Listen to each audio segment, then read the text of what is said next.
So again, thanks for joining us. It is football season. We have the new turf down. Montana, I was told they're going to, if they won the toss, they were going to put the offense on the field. Absolutely. Last year, remember last year? I mean, what did they, one game they didn't score in their opening possession, Yeah. I think was all it was. I mean, offensively, out of the gate, they were a powerhouse, and they're going to go with that once again. So the Montana Tech offense will get started. The Tigers will kick off. We have the battle of top 25. Montana Tech, number 21 of the country. Tigers of Georgetown of Kentucky, number 3 in the preseason poll. Bill Parcelli used to say, if you get the ball, if you get a chance to take the ball, take the ball. Take the ball. Take the ball. So here we go. Again, ladies and gentlemen, thanks for joining us on Digger Vision, the Copper game here, and we are away. End over end high. It's going to go 7 yards deep, and it's going to come out. So the return across the 10, 15, diving out to the 17-yard line. Got exactly what you want if you're Georgetown. A nice high kick up in the air, good hang time. Took forever to come down. Montana Tech fielded it about 5 yards deep. Probably should have took a knee, but that's a kickoff return team that's eager to get the ball out on the playing field. On the opening kick, an injured player down for Montana Tech. So again, we are just underway here as the Montana Tech offense will get ready to roll. Again, led by Blake Thelen. He completed over 61% of his passes a year ago, threw for 2,905 yards, averaged 264 yards a game, almost 10 yards an attempt, through 24 touchdowns on the season. And Blake Thelen will lead him out. Smith in the backfield, Lander Smith. Then you're going to see Wyatt Alexander, the young man out of Whitehall, split out wide. The Torgerson boys, Dillon Snyder out of Butte, Logan Kennedy at tight end. And we are going to see some youth at receiver, but I'll tell you, this group is talented. Yes, they are. Yeah, it's the toughest job is going to be trying to keep everybody happy. Yes. I never prodded Coach Sampson for much information during this fall camp, but this morning when I visited with him, I asked him one question. How long before you try Alexander deep down the middle? And he said, not very. So yeah. We'll see what we got in store for us in this first series. You know, normally that would be considered like a, like a roll of the dice. But last year it wasn't even remotely a roll of the dice. It was pretty much almost like even money. You hoist it down the field, and Wyatt's going to get underneath that thing. So they're going to get the injured player off of the field here for the Digs. 31 looks like Zach Clark. Yeah. 5'11", 190-pound sophomore out of Post Falls.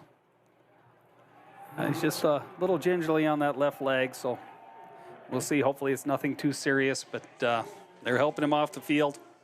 Teammate and trainer bringing him over. So here we go. Ordiger football here as coming up to the line of scrimmage. We are ready to roll. Blake Thelen will bring it out. Tight formation. 3 receivers bellied up tight on the right side. We'll see if they spread out on impact here, and they do. Kennedy moves to the left. Tailback moves to the left as well. They fake the fly sweep. They're going to go up the middle. Lander Smith on his first carry across the 25 out to the 28-yard line. First down yardage as a run of 10, ladies and gentlemen, for Lander Smith on first down. He's surprised that safety that came up to make the play is ready to take one in the head, and Landers threw a move on him. Good piece of running, just inside zone off the right side to the bunch set.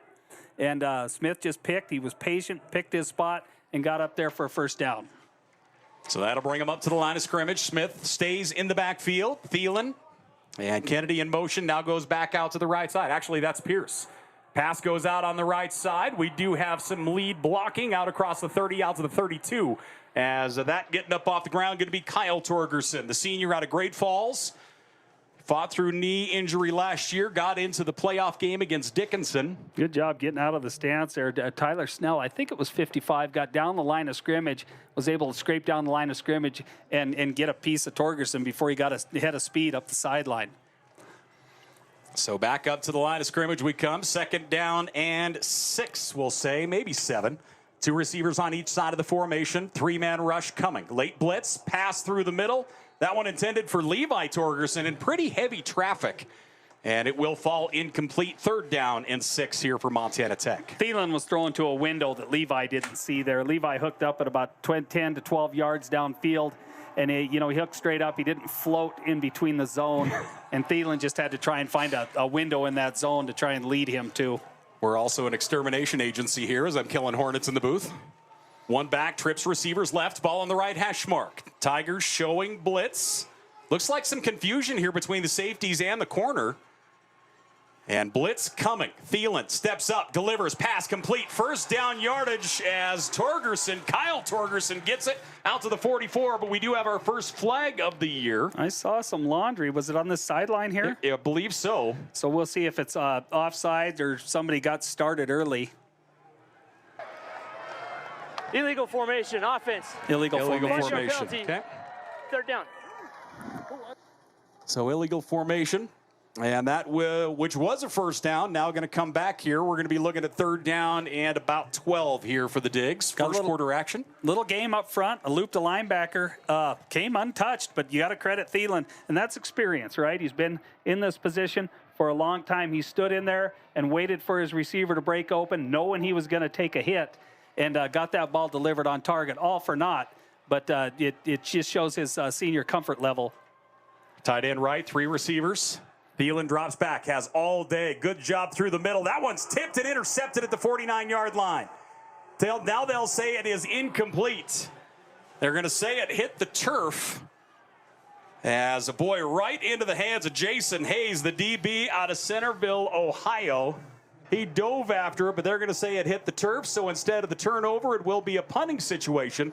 And the first-team All-American Andrew Olmos will come in to punt it away here for Montana Tech. They brought a little pressure on third and medium, but then on third and long, they just rushed 4, stayed back in coverage. Thielen, they just maybe didn't get quite enough air underneath that ball. It got tipped.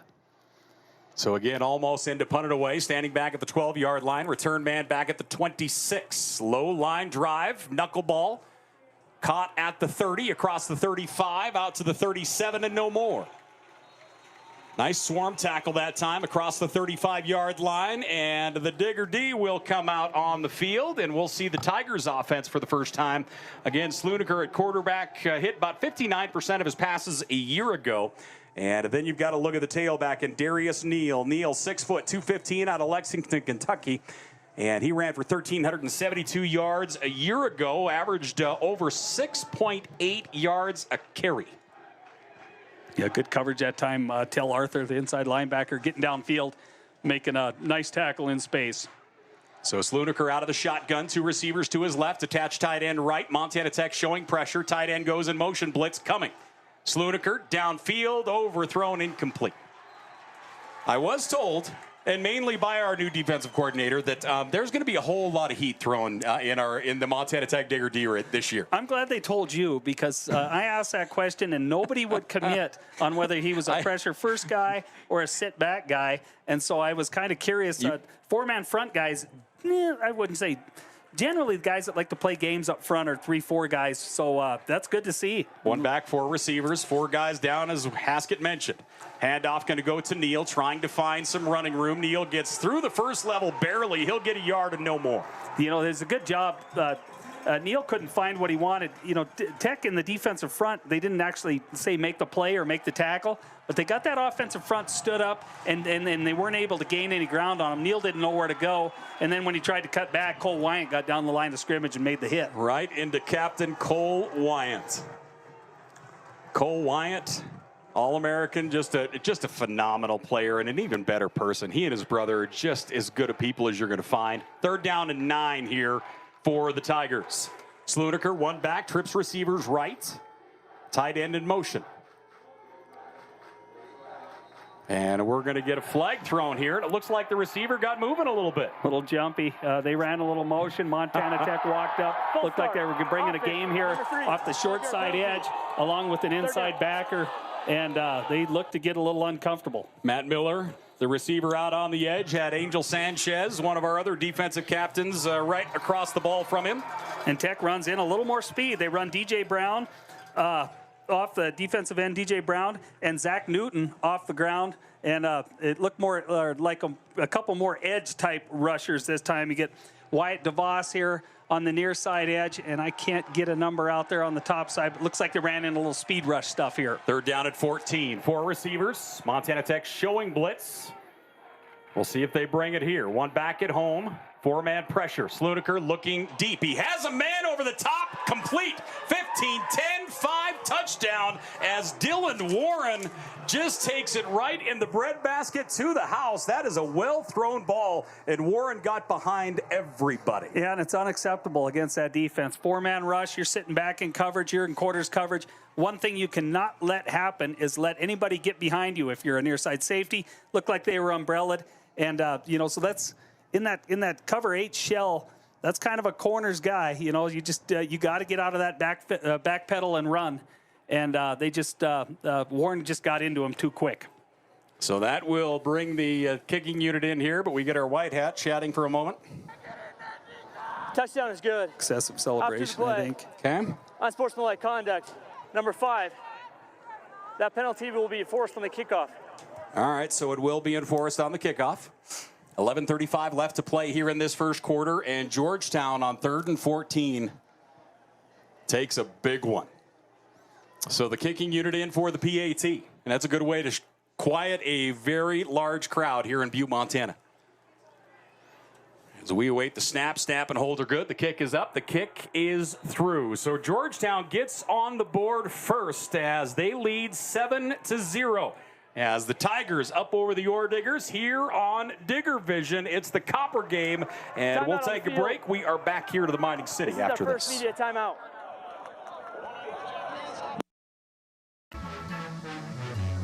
And boy, a big first strike there by Georgetown. Montana Tech had a great opportunity to grab a ton of momentum there. Georgetown was looking at 3rd down and 14. The Digs were looking at either, stopping them to a really long field goal attempt or possibly a punt, getting that football back. And Georgetown is able to get behind the secondary and punch it in for 6. So we'll see if the Montana Tech offense can respond. Kicking off from the 20 here, you should get a good field position. I don't know whether Montana Tech will still be on maybe some kind of script, but I would expect a little more dose of Lander Smith right, left, and up the middle here, just to kind of cool the heads and try and establish somewhat of a moving of the chains. Kickoff bobbled by Kyle Torgerson. He'll get out to the 14-yard line and swallow it up there. That is huge. That is huge. You kick off from the 20-yard line. You get a nice kick, nice high kick, similar to the opener. But Torgerson mishandles it down inside the 5-yard line, and you still get that offense pinned inside the 15-yard line. That is huge in special teams play. Yeah, like I say, remember that 15-yard penalty was enforced on the kickoff. So that will start Montana Tech deep in their own territory. Ball right at the 15-yard line. Their second offensive possession. Similar set to open that they had to open the game. Now they're going to shift to a tight slot on the right side and a heavy tight end and wing to the left. Thelen, they're going to run counter here to the near side, and Lander Smith out to the gain of 4, nearly 5 on first down. I say it every week, and so I'll start to say it again here. 4 yards on first down, just with inside zone is a victory. 4 or 5 yards, you got to be happy with it, especially against good programs, and you cannot get frustrated. You stick to the plan, move the chains, get that defense some rest, and hopefully end this drive with points on the board. Thelen out of the shotgun. 2nd down and 5. Lander Smith in the backfield. Landers, play action. Thelen, he's going to drop it off. Kyle Torgerson gets it. He gets across the 25-yard line, so should be a fresh set of downs. I like the smarts of Kyle, and I'm a Torgerson family fan anyway, but he looks downfield before that ball gets to him to see who's coming at him and what direction they're coming from. Then he looks back to the ball, gets it, and tries to turn it upfield. You always tell those receivers to catch it first, right? But the difference makers, the really good ones, they know what's coming before the ball gets there. They get into that first move. Our Hall of Famer coming up, Lorenzo Snyder, that was his staple. He was always into the ball arrived, and that's what made a difference between him being good and great. 1st down and 10 here for the Digs. A TDS 1st down here for Montana Tech in the opening quarter. Lander's a huge hole. 35 spins out to the 38. That's a gain of 12. What's not to like about that? I mean, they're getting everything they want with Lander Smith in the backfield. Credit to that offensive front and tight end up front, giving room, just zone blocking, getting to that next tier and giving Lander Smith some room. That was a nice run quickly to the line of scrimmage. Now they'll look to the sideline for the play call. Lander Smith right now, 3 carries, 20 yards. 3 receivers here for Blake Thelen. Tigers show a 4-man front. They come with 4. Thelen stands, delivers downfield, and that one tipped by the safety over the top. They were looking for Wyatt Alexander.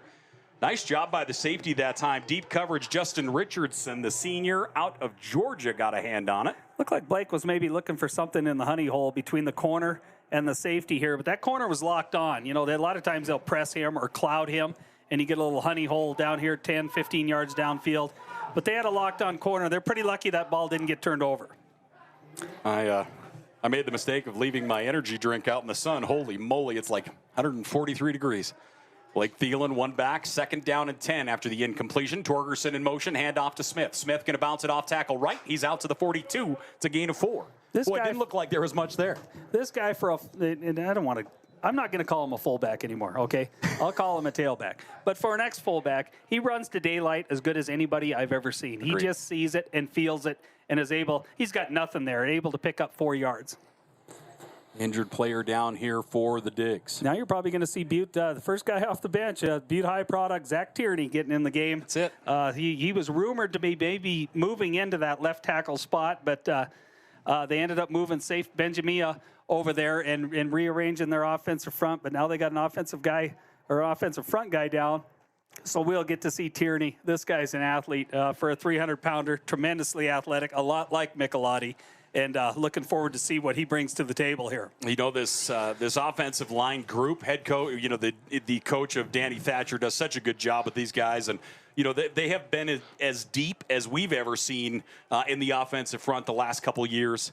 And like I say, losing Michelotti in that group this year hurts a lot. Yeah, you want to coach, become a coach guys want to play for. You know, I always go back to Punky Warner.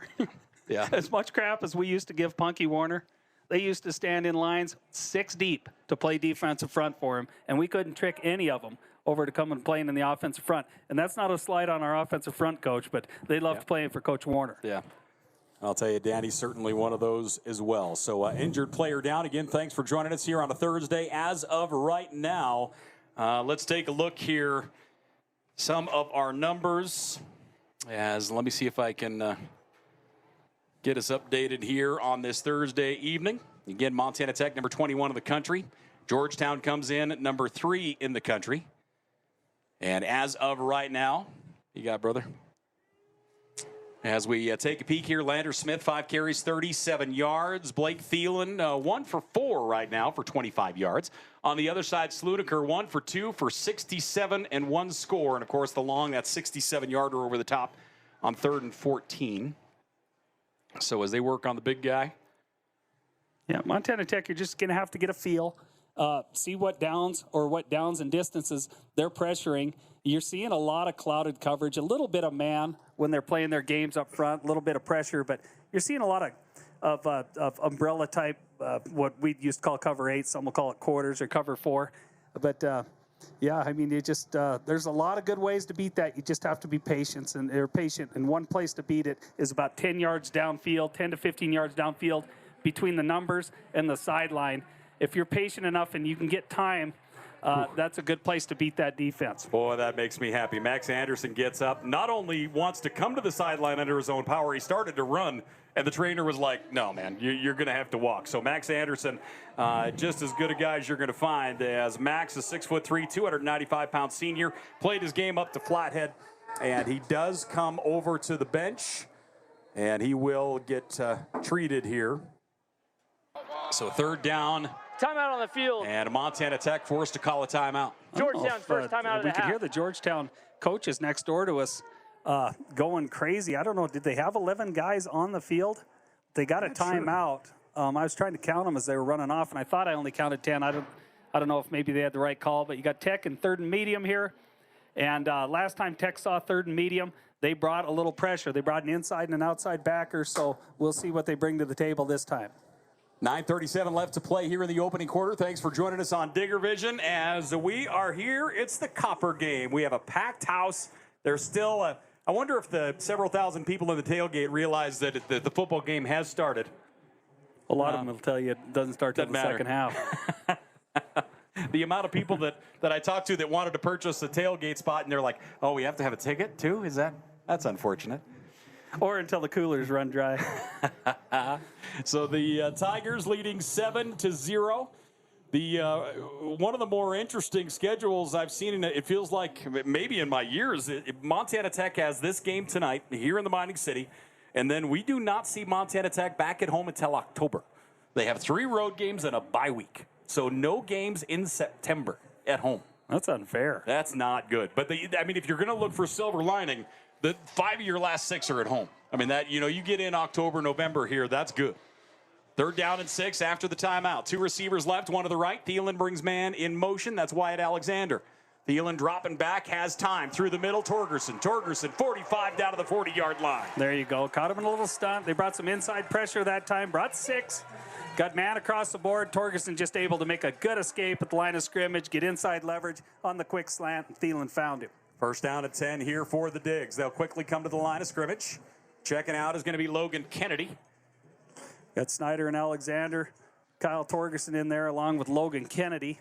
Good to see Snyder out there. I heard rumor there's a chance he might not play. Handoff going to go to Smith. Smith turns it upfield. He's across the 35, 30. Runs over the safety down to the 27-yard line. Landers Smith, ladies and gentlemen. He's going to have generational fans. I mean, who doesn't should. love? Yeah, who doesn't love that? And that guy runs to daylight, but when he needs to, he delivers a blow at the point of impact. And that time, just a steamroll of that near side safety. 1st down and 10, Diggs. Another TDS 1st down here for Montana Tech as they look to climb into that Case IH red zone. Handoff going to go to Smith. He tries to find the corner, and he just can't get past the edge that time.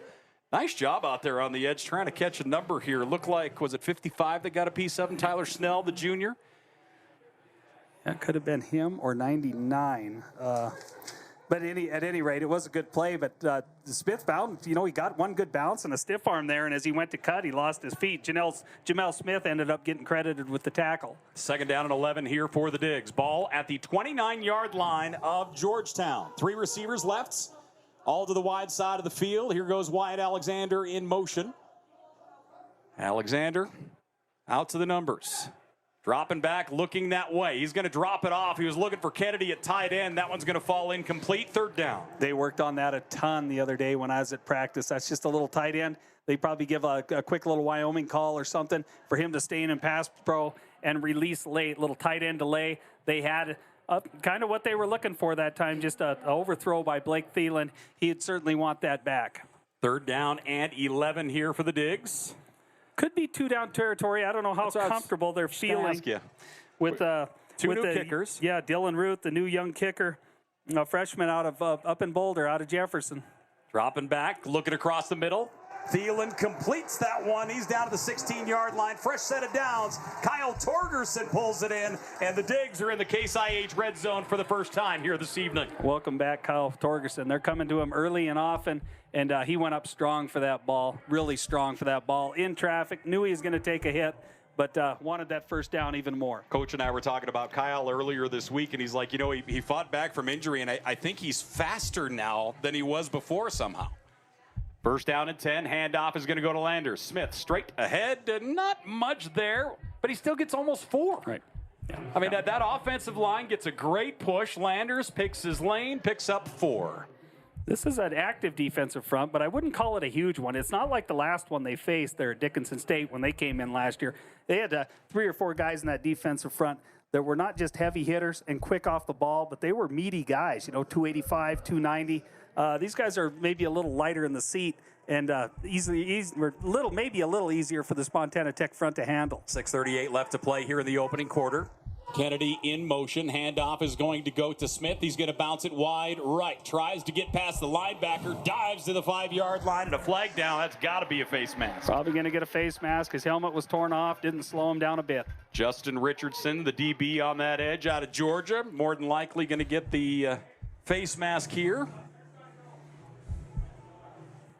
Let's take a look at our replay here. Case construction replay is... Boy, again, Landers bounces that out to the edge, and he has daylight. I don't know, does he have to leave the field if his head is, or if his helmet's torn off? I don't think if it's torn off, you do, right? I mean, if it comes off, yeah, he's going to stay on the field. If it comes off in your own power. So, again, our case construction replay showing that was, it was ripped right off his head. It's real. you don't call your shots here, right? You don't say anybody deserves anything, but this is when you're as an offensive staff, you've seen what Landers Smith has done so far in this game. This is Landers left, Landers right, Landers up the middle. Don't screw around, get the ball in the end zone. Yeah, that offensive front has given them all day. Let them take it in. They're going to drop a tight end back as a fullback. Heavy formation up front. And the ball's going to go to Landers. Smith off tackle right, and he'll get maybe a yard. They're going to mark him down to the 3. 5:53 left to play in the opening quarter. Georgetown leading 7-0. Montana Tech trying to tie it up. I'd like to see him go a little single back here with the inside zone because Landers has the ability to see daylight. You know, he likes to bounce that inside thing out, and he sees that quick bounce out. You see that so often at all levels of football. That inside zone gets congested. A guy that can see the quick bounce out and run the sideline. We'll see if they can't get him here. Back up. They move some bodies around out of the shotgun, Thelen. And the handoff is going to go straight up the middle. And again, they're going to give him a couple positive yards down near the 1, it looked like, from the far judge. That's going to bring up 3rd and goal. Right at the 2-yard line here. Probably 2 downs to get it. Montana Tech right now has, let's see. Georgetown runs another linebacker out there, Blake Hobbs, a 6-foot, 250-pound junior. Boy, and the Digs bring in 2 other tackles. They are going to go huge across the board. They're going to bring a tackle off the left side, as out there is big Zach Tierney. Man in motion, 1 back at home. Thelen awaiting the snap. Handoff is going to go to Sanders, and it's pounded into the end zone. Still no signal. No signal. There we go. Touchdown, Montana Tech. They pause to make sure, but they pound it in, and the Digs will get in as Landers Smith will get his first rushing touchdown of the year. And the Digs within 1 as we take a look here at our Case Construction replay. You can't feel bad if you're that defender there. Not many people have won that one-on-one battle head-to-head with Landers Smith. He won that collision and timbered into the end zone. So as we get rolling here, Montana Tech looking to tie it up. Snap and hold are good. The kick is up, and the kick is through. We're tied up, 7-all. 4:32 left to play here in the opening quarter. Montana Tech gets their first touchdown of the season. We'll take a break as we have a timeout on the field. We're back here to Alumni Coliseum right after this.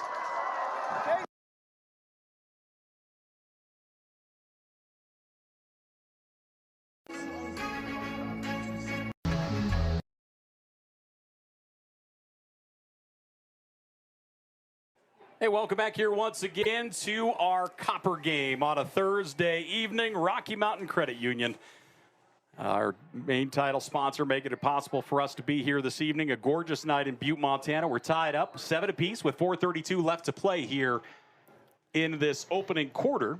Dillon Root does the place kicking duties, but it looks like Ryder Baranowski, 6 foot, 195-pound freshman from Whitefish, does the kickoff duties. Indeed. They battled all fall, and they decided they're going to split them up. So he'll pound it straight ahead. This one's going to go all the way back. And that's certainly a heck of a way to start things off for Baranowski, the true freshman out of Whitefish, pushes it out to the back of the end zone. It makes a different noise coming off their feet. I was down here the other night, and it is a different noise. So 4:32 left to play here in this opening quarter. It reminds me of when Heddick used to punt. That's what's lost. Any sound that Heddick is involved in is going to be violent. Heddick could have been our punter. That's how good of an athlete he was. First down and 10 here for the Tigers. We left him at D-line, though. Bold move. Neal with 1 carry thus far. Slunaker, 1 of 2 through the air. First down and 10. Neal in the backfield, 1 receiver each way. Tech brings 4 up to the line of scrimmage. Handoff going to go to Neal. He's going to stretch the corner, turns it upfield across the 29 to the 30-yard line, a gain of 5. Good fill that time. Coming up from safety, Peyton Gonzer. They're going hurry. So Georgetown quickly up to the line of scrimmage. You saw the receivers jump out quickly. They get the ball down, and the Tigers are going to go into hurry up. Look at the receivers set up way back at the 20-yard line. There's a receiver 10 yards off the line of scrimmage. Nobody's set yet. They got to get set before they can get this ball snapped. I don't know what they're doing. It almost looked like they were trying to play defense. Yeah. So now they come up to the line of scrimmage. Neal in the backfield, tight end left. We've seen them move tight ends around quite a bit already here. That continues to be the case. One receiver each way. Montana Tech showing blitz. Here they come with the house. Neal going to get through the first level. He's across the 35 to the 36.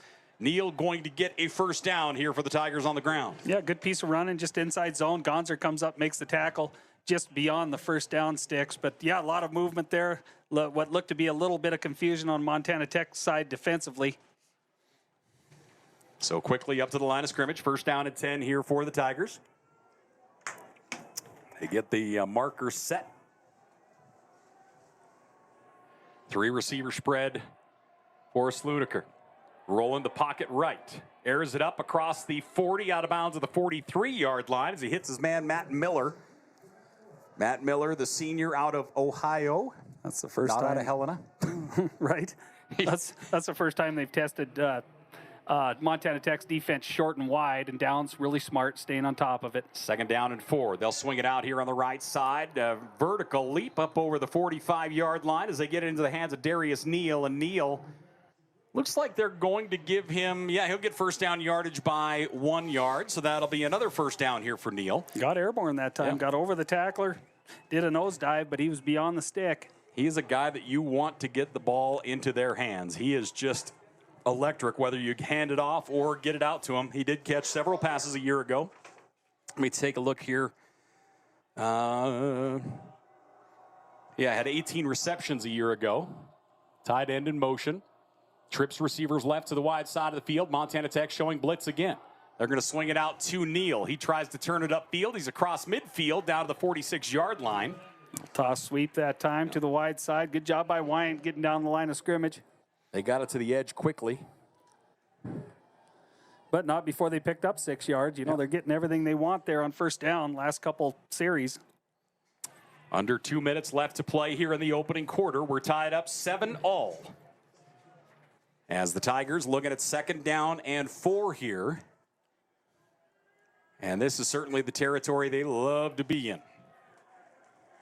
2nd and short, 1 back, 3 receivers. Slunaker brings man in motion left to right. They're going to give it to him on the jet sweep, and he is going to get stood up. What a play defensively by Matt Whitcomb. Boy, he just shed a blocker and hauled him up, put him down, and just a tremendous play by Whitcomb. We saw him do that quite a bit last year as he emerged in the second half of that season, wearing a different number. Yep. But at the same time, playing that outside alley position, that outside linebacker, always did a nice job at taking on blockers, but keeping an outside arm free to make plays. And that time he did both. He not only got the running back to have to decide to turn it up and in, but he got a hold of him and got him to the ground. 3rd down at 6, 1 back, 3 receivers. Long snap count here. Continues to be long. Now they'll drop back, looking left the whole way. Pass complete. Boy, this is going to be close. It's caught. Nice job by Dillon Warren to pull it in. Warren gets hit hard. They got him about a yard short.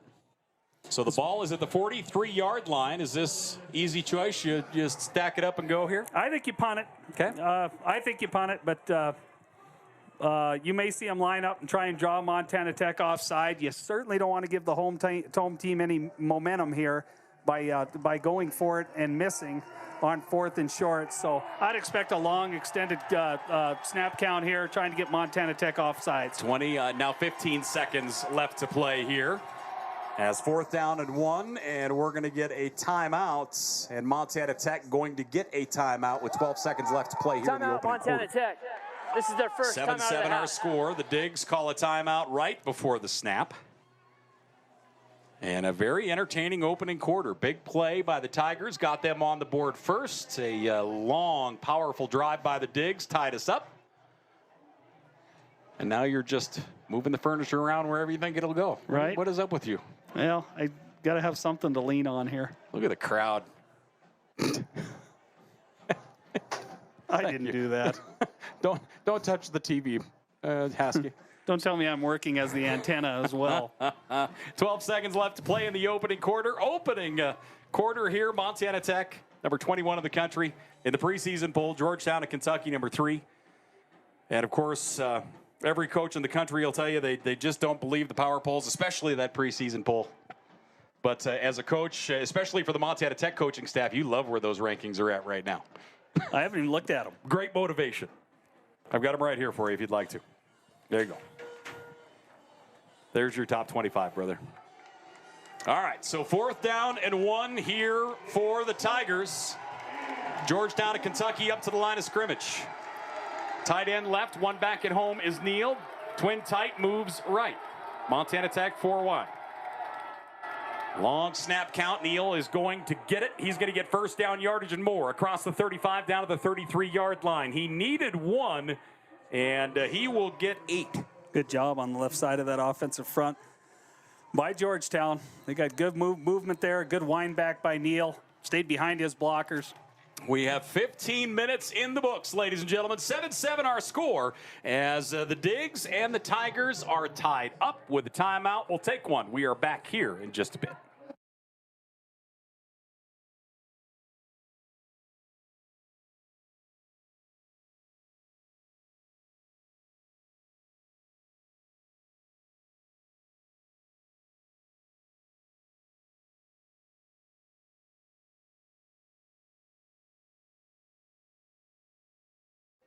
Well, as we welcome you back here once again to Bob Green Field, we have our Commissioner, Scott Crawford. We have Matt Steppen, our athletic director. He is getting handed the Bandy Award. I've never been back-to-back seasons for Montana Tech that we have won the Bandy Award, which is the overall award for the school that has the best performance out of all of their sports. We're building something combined. Bigger out here. You know, you can't just be a football program and win the Bandy. You can't just be a basketball program and win the Bandy.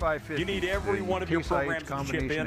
And Montana Tech, we here at the Digs have won that bad boy the last 2 years. Be the addition of a 135-foot spray boom for that enhanced productivity, and then aim command flex to we're becoming the Stanford of the frontier. That's the deal. Individual on-off nozzle control. So again, as we make our way back into the second quarter, the Tigers will come up to the line of scrimmage. Let's give you some of the numbers here. As of right now, the Tigers have 4 first downs. They have run for 21 yards. They have 89 yards receiving. 11 plays, 110 yards. Deep ball down the left side. Pass into the end zone. Knocked away. Had him again. That's Warren.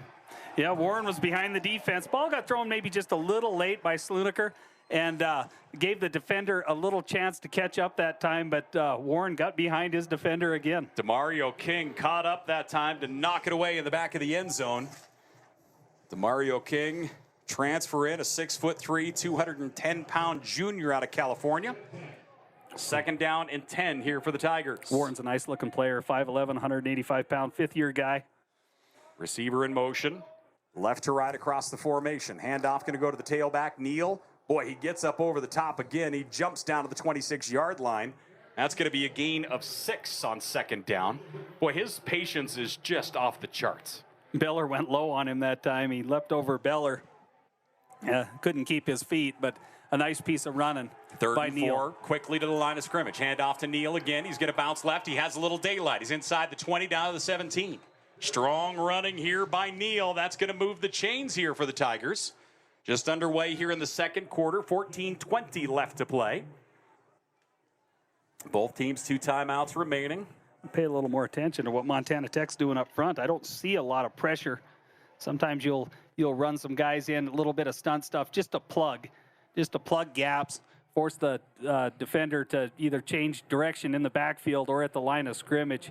And Montana Tech's just not getting a lot of penetration right now defensively. Got to pay so much respect to the talent of Neal. We've got a different tailback in here as of right now as Ackerson is in at tailback. And he will get the carry. Finds a gap. He's inside the 10. Keeps his balance down to the 3-yard line. Nice run that time by Jameer Ackerson. That's the danger. The senior. That's the danger. You start to bring pressure, get a lot of guys at the line of scrimmage, which Montana Tech did there. Inside zone, all you got to do is just get a flipper or a hat on every defender. Quickly to the line of scrimmage. Hand off to Ackerson again. He's going nowhere. As they continue to run hurry up here. Wyant gets up slowly for the Digs, but that one does come back a yard, nearly 2. Wickham in on the tackle there, along with a couple of his teammates. They've been running New safety, a transfer, DeMario King, a 6'3", 210-pound junior out of Los Alamos, or Mitos, California. That they're excited about this transfer. He's lined up at safety. He's a big kid, you know, nice, tall, physical defensive front guy. But they've been walking him up to the line of scrimmage and bringing him occasionally. Tied up 7 apiece. 2nd and goal from the 4. Akerson goes in motion. And the handoff to Neal. He bounces right, spins down to the 1. Boy, he is tough to take down. I mean, he keeps his balance so well. It doesn't matter if he and the ball are facing forward or not. That's where you got to get better if you're Montana Tech. On the weak side of the away side of that play, the wind back, you got to get guys to disengage from blocks to the away side there and get scraped down the line of scrimmage to erase any cutback. He had a little bit of a cutback opportunity there. They're doing a better job, but that's where you got to be really good against this inside zone. It's not so much to the play side, it's to the back side. 3rd down and 1 here. Redline Sports 3rd down, handoff going to go, and it's hammered. Boy, the handoff went to Neal. He's going to lose a yard, possibly 2, as he was hit violently on the right side of that defensive front. Yeah, and that's Kellen Beller stepping up there and meeting him and not losing an inch. Beller, the red shirt freshman out of Stevensville.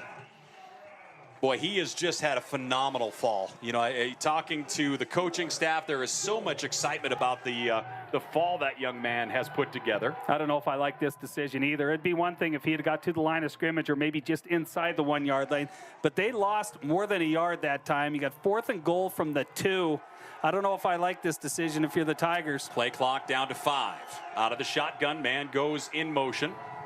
Quarterback rolling right, in trouble, continuing to roll. That one almost picked off. Montana Tech is going to get the ball on downs. Yeah, that's a real risk. 3 points. Yeah, that's a real risk. I mean, yeah, it's just one thing. The difference of a yard or a yard and a half in any football level, high school, college, or the NFL, is huge. And Montana Tech, you can tell they're expecting rollout pass there. They know Slunaker's not 100% comfortable in the pocket, so you figure they're going to roll him out. They ran him, they chased him, but they had a lot of guys running to that underneath stuff, and they had everybody checked up and covered. Great job by DJ Brown putting the pressure on him, chasing him across the backfield, and Montana Tech's offense will take over at their 2. 11:08 left to play here in the first half. We're tied up 7 apiece. Tech coming out pretty heavy there. They got Wyatt Alexander in tight to the wide side of the field, and Torgerson in here tight to the short side of the field, but heavy in between. Handoff going to go to Lander Smith. He's going to bounce it out right. He's across the 5 down to the 8-yard line. He's going to get some daylight to pick up a 5, nearly 6. Not a bad option if you can take it, is it? Boy, not remotely. So Landers, as of right now, just grind it out here. You're getting everything you want in the ground game. Not that you have to run it every time, but you got to like what you're seeing out of that offensive front and Lander Smith in the backfield. And, you know, a good long drive here that ends in points can take a lot of the will out of that defense. 10:35 left to play in the first half. Man in motion. They're going to pitch it out to the edge. Turning it upfield. Looks like Vetter is in the ball game. He's out to the 15-yard line. Boy, it's nice to see him back. Yeah. Just been riddled with just ridiculous injuries in his college career and going back to his high school career there at Butte High. But it's nice to see him healthy, and it's nice to see him getting Lander Smith the occasional break there in the backfield. You know, as we take a look at the Case Construction instant replay here to Vetter, I had the opportunity. He came in and sat in my office the other day just chatting with him, and just hard not to like that. He's just such a good kid. His work's so hard, and it doesn't matter if you're talking to Coach Sampson or you go back to his high school coach in Gray.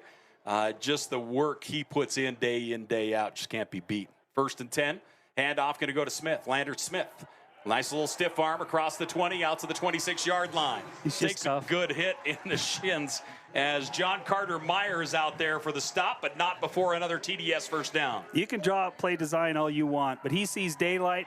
He recognizes that the point of attack or the play side there isn't there as quickly as anybody I've ever seen, regardless of his overall speed. He sees it quick enough to reverse his field, get out around the corner, and get the sticks moved again.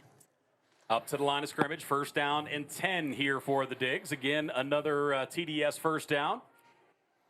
As out of the shotgun, Blake Thelen. It's been pretty quiet throwing the football thus far. A steady diet on the ground. They'll keep it that way. Landers turns at the corner, cuts it upfield. This time, not much there. Ball comes out. Boy, it looks like Tigers have it. We'll see what the officials say here, and that is the case. Ball comes out, and jumping on that football, I believe, is John Carter Myers. So that ball goes to the turf, and the Tigers going to take over just outside the Montana Tech 25-yard line. It's one of the toughest things about those guys who fight for every yard. A lot of times they lose track or lose both arms on that football, and got in there in a heads-up play. Gang tackling, one guy stripping at the football. And John Carter Myers not only, I think, got the strip, but he got on that football as well. First down at 10 here for the Tigers. 3 receivers right, 1 back. And the Tigers looking to add some points here. Tight end goes in motion. As out of the shotgun is Slunaker. 5-step drop. He's going to set up inside screen. Neal gets it. Neal gets past the first defender. Tried to vault over the second. He's out to the 18-yard line. But getting him around the ankles was Matt Whitcomb. Neal's leaving his feet enough here where you got to recognize that as a defender, and start inflicting a little punishment on the tackle. 8:38 left to play here in the first half. As we've seen Georgetown go into the hurry up often, and now they're kind of taking their time getting up to the line of scrimmage. We're tied up 7 apiece. As Slunaker out of the shotgun, Neal moves to his left hip. 2 receivers on each side of the football.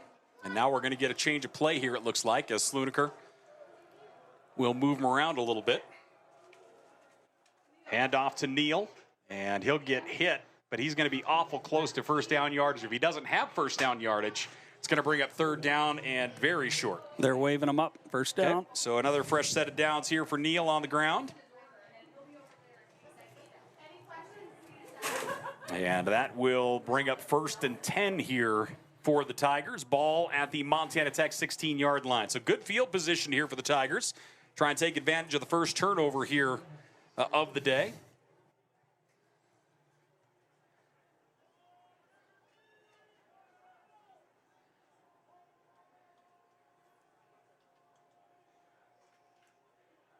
As up to the line of scrimmage, Slunaker out of the shotgun, looking to his right the whole way, in toward the end zone. He wanted his tight end, and that one's going to sail incomplete. A little bit of a collision at the goal line, but ball clearly uncatchable.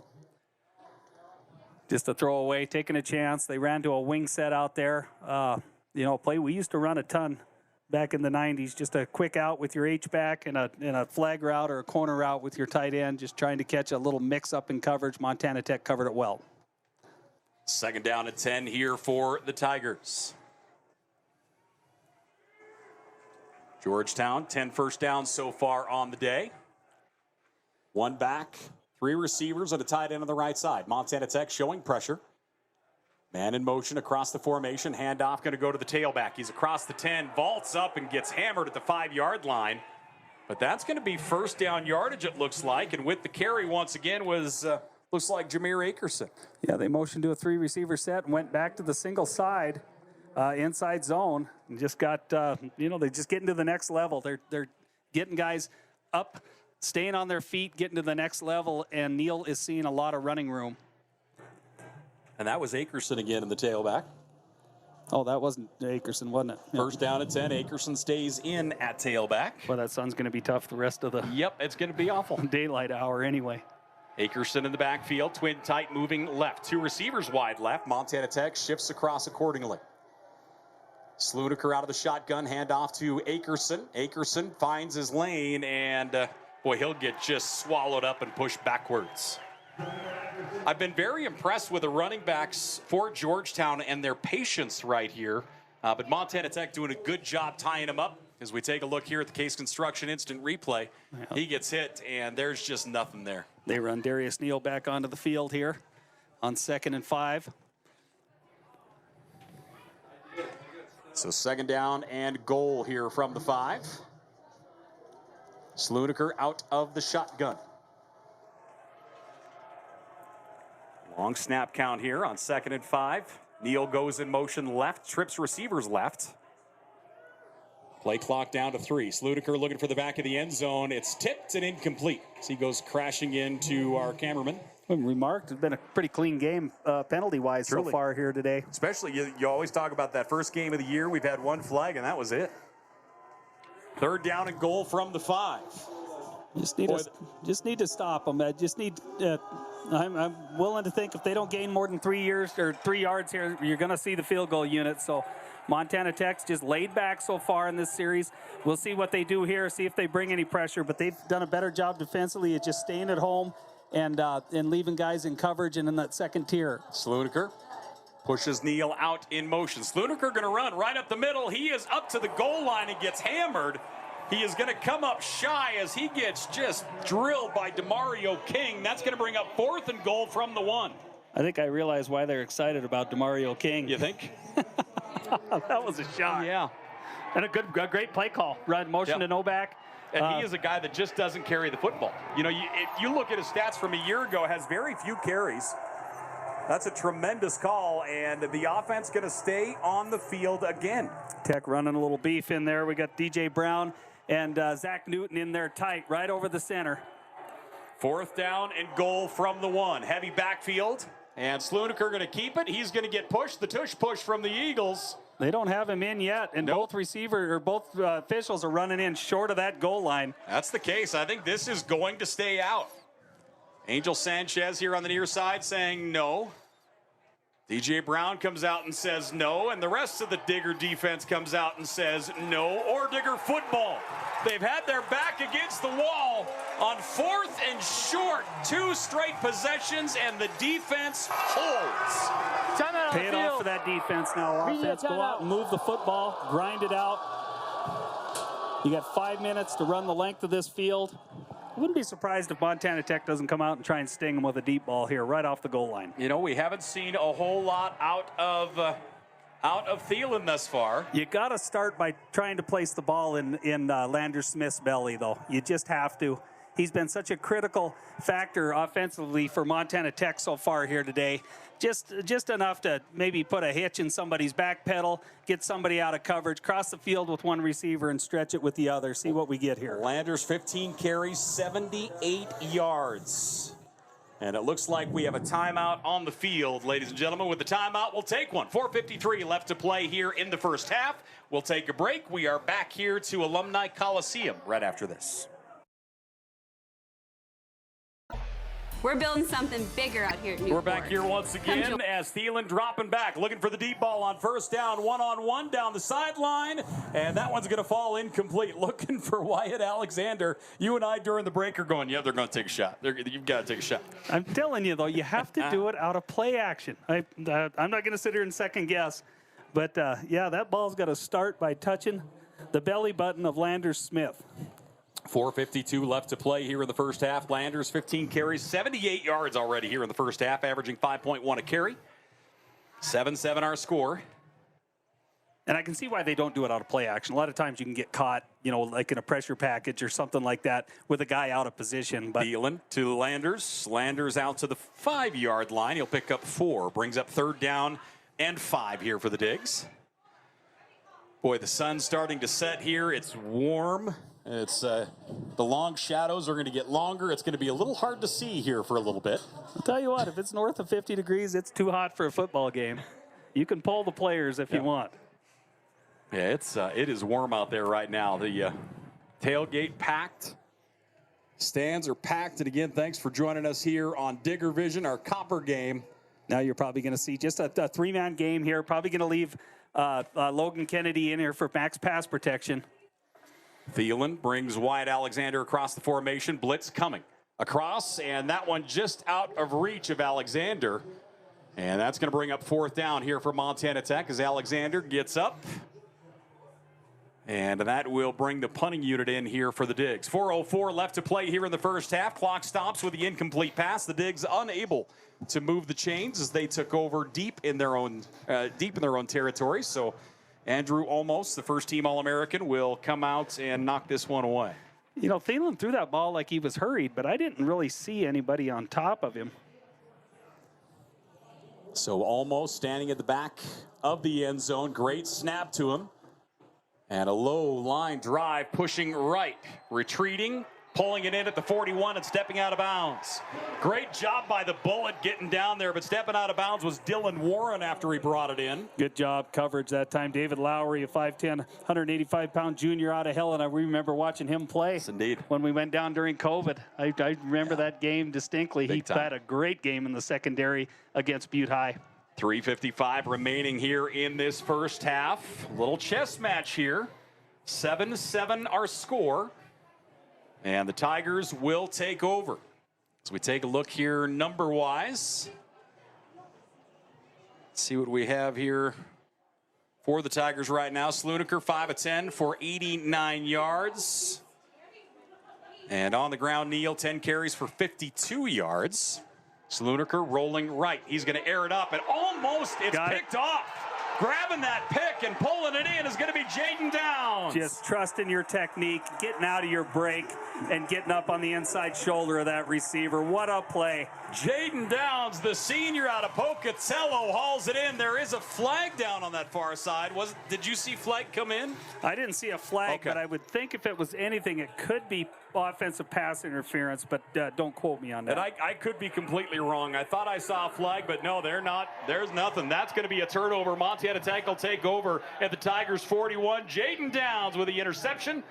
And we'll see the sudden change here. We'll see if Montana Tech takes a shot with 3:49 left to play here in the first half. That is a really confident football play made by Montana Tech's left corner that time. Great job by Downs. He's had a tremendous career, the senior out of Pocatello. First down at 10. One back at home, Lander Smith. Lander's going to get the carry, bounces off tackle left. Little high knee across the 35 down to the 33-yard line. Fired up. Made my Walter Hart so happy with the high knees right there. Yeah, fired up. Gain of 7, looking at 2nd and 3. Everything in your playbook's in play here. 6 of his 7 games a year ago were over 100 yards, and he is fast approaching that here in the first half. I wouldn't mind seeing a little play action here, not so much for anything else, but to maybe give Lander Smith a play off, get into a little bit of pass protection, a good quick throw to a tight end or somebody in the inside slot. 2nd down and 3, one back at home. Play action here. Thelen dropping back, rolling right, drops it off underneath. Pass complete and shoved out of bounds. Snyder. There you go, Dylan Snyder, the Butte product. Thanks. And that is going to be a first down here. Yeah, that's a good call. Get the ball out of Smith's gut for a second. Just a good safe completion, and also to get a little bit more confidence into Blake Thelen. I'm not going to say he struggled. He hasn't got to throw the ball here a ton yet today. And so get him more in tune with his game so that whole playbook's open the second half. 2 receivers wide left. You have Wyatt Alexander wide left. Kyle Torgerson in the slot. One back at home is Lander Smith. Heavy formation to the right. And now Kyle goes in motion. They fake the handoff. They got him. Drop back across the middle. Floated up. That one caught. Nice catch inside the 10. Ball comes out. It goes through the back of the end zone. Going to be a touchback. That's going to be a touchback, I think. That ball gets knocked out. Did he have possession might be the only question. Well, without replay, I think they're going to rule possession here because he got into a move. And we do have replay available now. The Frontier Conference has replay available, so they might go over to the booth and look at this. Give you a chance to eat. Oh, food. 2:36 left to play here in the first half. Jason, you got an opportunity to give us a look at that? Ruling on the field is that there was a fumble at the 8-yard line. The ball went through the end zone and out of bounds. Therefore, it's a touchback. It is a touchback by the officials. All right, here we go. They'll cue up the replay. Going across. That ball is brought in. Yeah, he certainly had possession of that, and it gets punched out of the 9-yard line. Good call by the officials. Thank you, Jason. Nice job on the replay. Our crew here doing an outstanding job. As that one, I felt like it was knocked out before he turned upfield. You kind of have the memory change, and that ball knocked away from Dillon Snyder. And a tremendous call by the officials right on top of that. That's going to be a touchback. And the Tigers dodge a bullet. You still have to feel good offensively for Montana Tech after that, just a few plays after a huge interception by Jaden Downs. Everything you looked at that series worked, right? It worked the way you wanted to see it worked. So you have to feel good regardless of the turnover, and your defense is playing well. Hopefully they get you a stop here and maybe a chance to run in your 2-minute offense. First down and 10 here for the Tigers after the touchback. They take over at their 20-yard line. Handoff going to go to Neal. He'll try and stretch the corner, and he's going down. That's going to be a loss of 5, and once again, it's Matt Whitcomb. He's playing really good football. He reminds you a lot of the great ones we've seen on that edge at Montana Tech over the last 15 years. Take a look at this. But he's just not missing. He steps up in that gap, gets past the defender, and it's done deal. Does a great job with what they call hand play, taking on lead blockers, knocking away hands, keeping his outside arm free, getting upfield and making a tackle. Second down at 15 here for the Tigers, and they're going to let the clock run here. Play clock down to 12. 2 minutes left to play in the first half. Montana Tech knows. They know. You just get a stop here, get a timeout. Get a stop, force the kick away. I mean, if you got 60 yards in a minute and a half or whatever it is, that's all day, regardless of the timeout situation in college football. We've got a timeout on the field, so we'll take one. Thanks for joining us here on Digger Vision. Or Digger Football taking on the Tigers out of Georgetown, Kentucky. We're back after this. Hey, welcome back here once again to Bob Green Field at Alumni Coliseum. Paul Panisco, Ron Haskett here as the Digs getting their season underway with the buzzsaw out of Kentucky. And here we come back out. Second down and long after Montana Tech takes the timeout. Man in motion is Warren. Dropping back is Slunaker. Slunaker, boy, a rifle shot picked off at the 35-yard line. A second interception down the left side to the house. Touchdown, Montana Tech. They get in. Jaden Downs with his second pick of the day, and Montana Tech's defense puts him on top. How about the lead blocks? He gets, Tel Arthur's aware of it right away, gets out in front.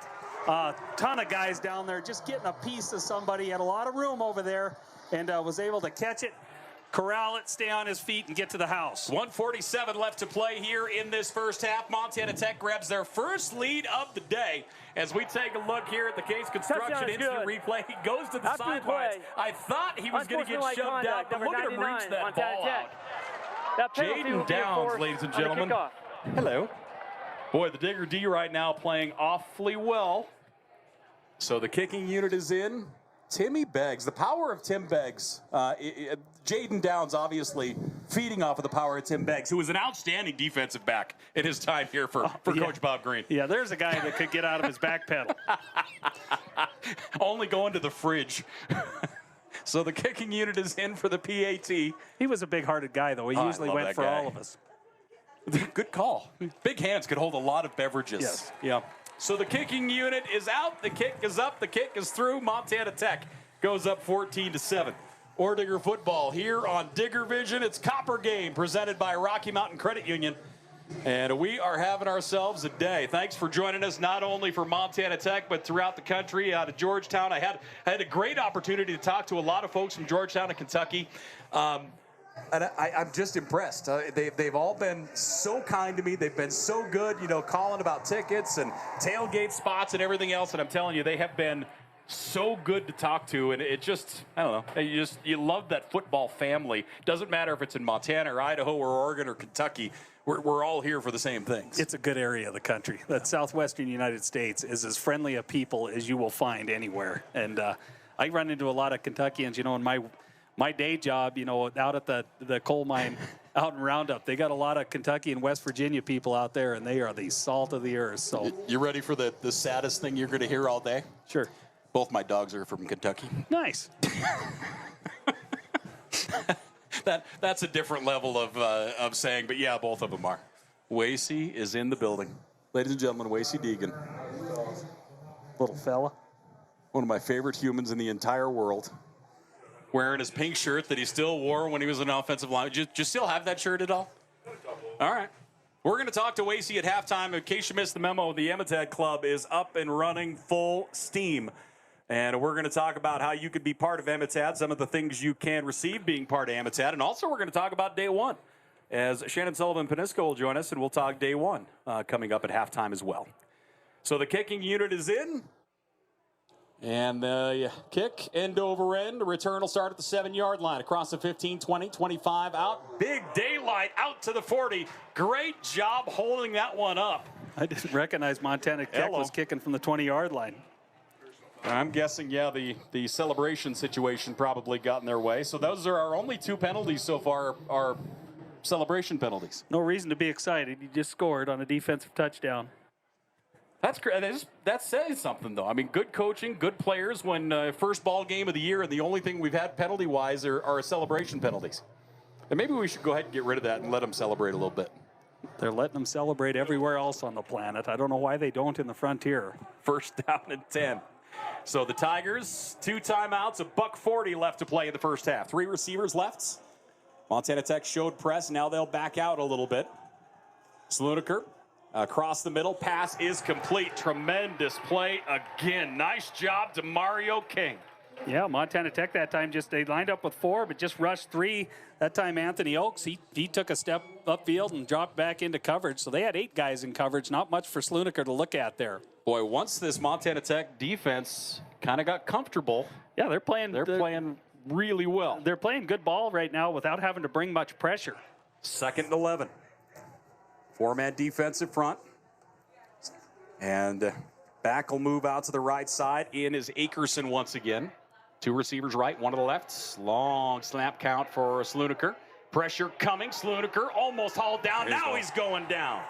Montana Tech will get their first sack of the season.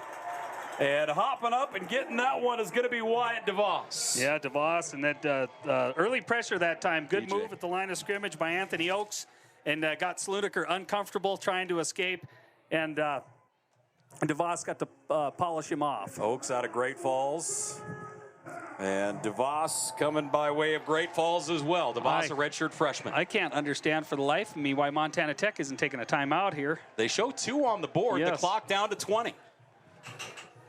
The Tigers will start with the football in the second half, and it looks like they're fine letting this one go down. So the play clock is going to hit 0. And the Tigers will call a timeout here with 10 seconds remaining here in this first half. So the Digs, number 21 in the country, and the Tigers, number 3 in the country.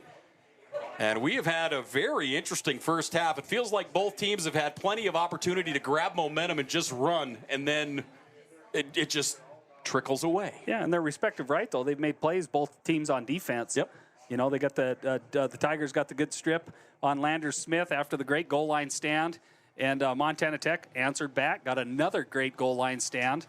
And a couple interceptions by Jaden Downs so far. Really the difference here in the first half of this football game, 1 for 6. So again, thanks for joining us here at the half. We're going to talk to Wace. Did your third down and long here. 10 seconds remaining in the first half. Wace Deegan will join us. We're going to talk about Amitad, and then Shannon Sullivan-Peniska will join us. And we'll discuss day 1, which is coming up quickly. So 10 seconds on the game clock here as they await our official to put the ball down. It goes live. And now Slunaker out of the shotgun. 1 back, 3 receivers. Moving right side is Akerson. Slunaker going to hand it off to Akerson. He bounces through the first line, gets across the 40, out to the 45-yard line. That's going to be a pickup of 8. And that is going to do it here. Well, no, we do get a stoppage. JoJo Wallace in on the timeout on the field. Tackle, playing a little nickelback, getting in there, 6 foot, 185-pound junior out of Mesa, Arizona. First time we've called his name today. JoJo's new addition here. Montana Tech was just a little lighter in the defensive front, more of a pass rush defensive front that time. You sure give up a 10-yard run. Who cares? The clock. Yeah, we get a timeout with 1 second remaining. So 4th down here for the Tigers. 1 second left to play in the first half. Oh, now they put the clock out to 4 seconds, so they add a little time. 4 seconds remaining here in the first half. Montana Tech leading 14-7.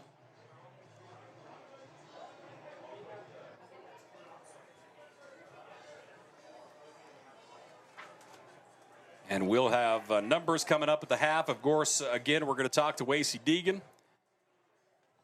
And we are going to talk Evatad. We're going to talk day 1. And it is football season. Holy moly. Again, remember the Digs are very quiet at home through September. No home games, 3 road games, and 1 bye week. But that said, they will be at home a lot in October and November. If you want to get your season tickets to join us for the remainder of the season, make sure to do so. And after the timeout, they come up to the line of scrimmage. Boy, Montana, oh, there we go. And now the Digs will call a timeout. Yeah, Tech got their punt return team in. That is the case, so they run out. Yeah, Gehrig was in there. Torgerson was back deep.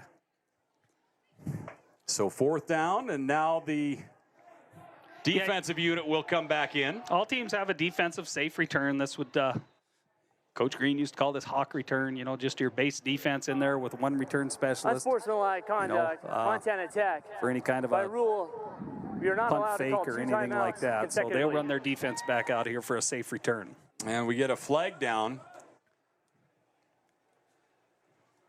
as the white hat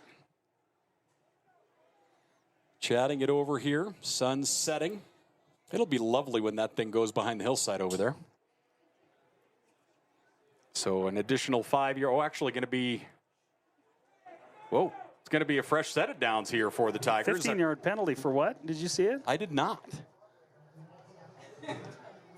So Montana Tech used both of their timeouts there. I think you're about to see Jaden Downs' third interception of the half. So 1st down and 10 here for the Tigers. A little different situation here at the Montana Tech 40-yard line. 4 seconds remaining in the first half out of the shotgun. Dropping back, turning right, now in trouble. As Slunaker going to get sacked again. 2nd time here on the day. And the first half going to end with a sack as Dom Umali will haul it down, the redshirt freshman out of Missoula. And Montana Tech will go to the locker room with a 7-point lead. 14-7, the Digs up over the Tigers as the number 21 team in the country in Montana Tech up over the top of the Tigers out of Georgetown of Kentucky. As I mentioned earlier, we have Wasey Deegan in the house. We're going to talk to him and talk about Emetad and how you can help out and be part of that. Also, we're going to talk day one with Shannon Sullivan-Panisco. All that coming up in just a few. Stay close. We are back here once again as we get ready for the second half as Montana Tech taking on the Tigers out of Georgetown, Kentucky. Tigers run 34 offensive plays for 149 yards. Montana Tech, 11 first downs as of right now. They've run the ball 18 times for 93 yards. They have 52 yards through the air as of right now. And again, they have run 29 offensive plays, 145 yards for the Digs. So as these teams get ready to roll here in the second half, the Tigers will start with the football.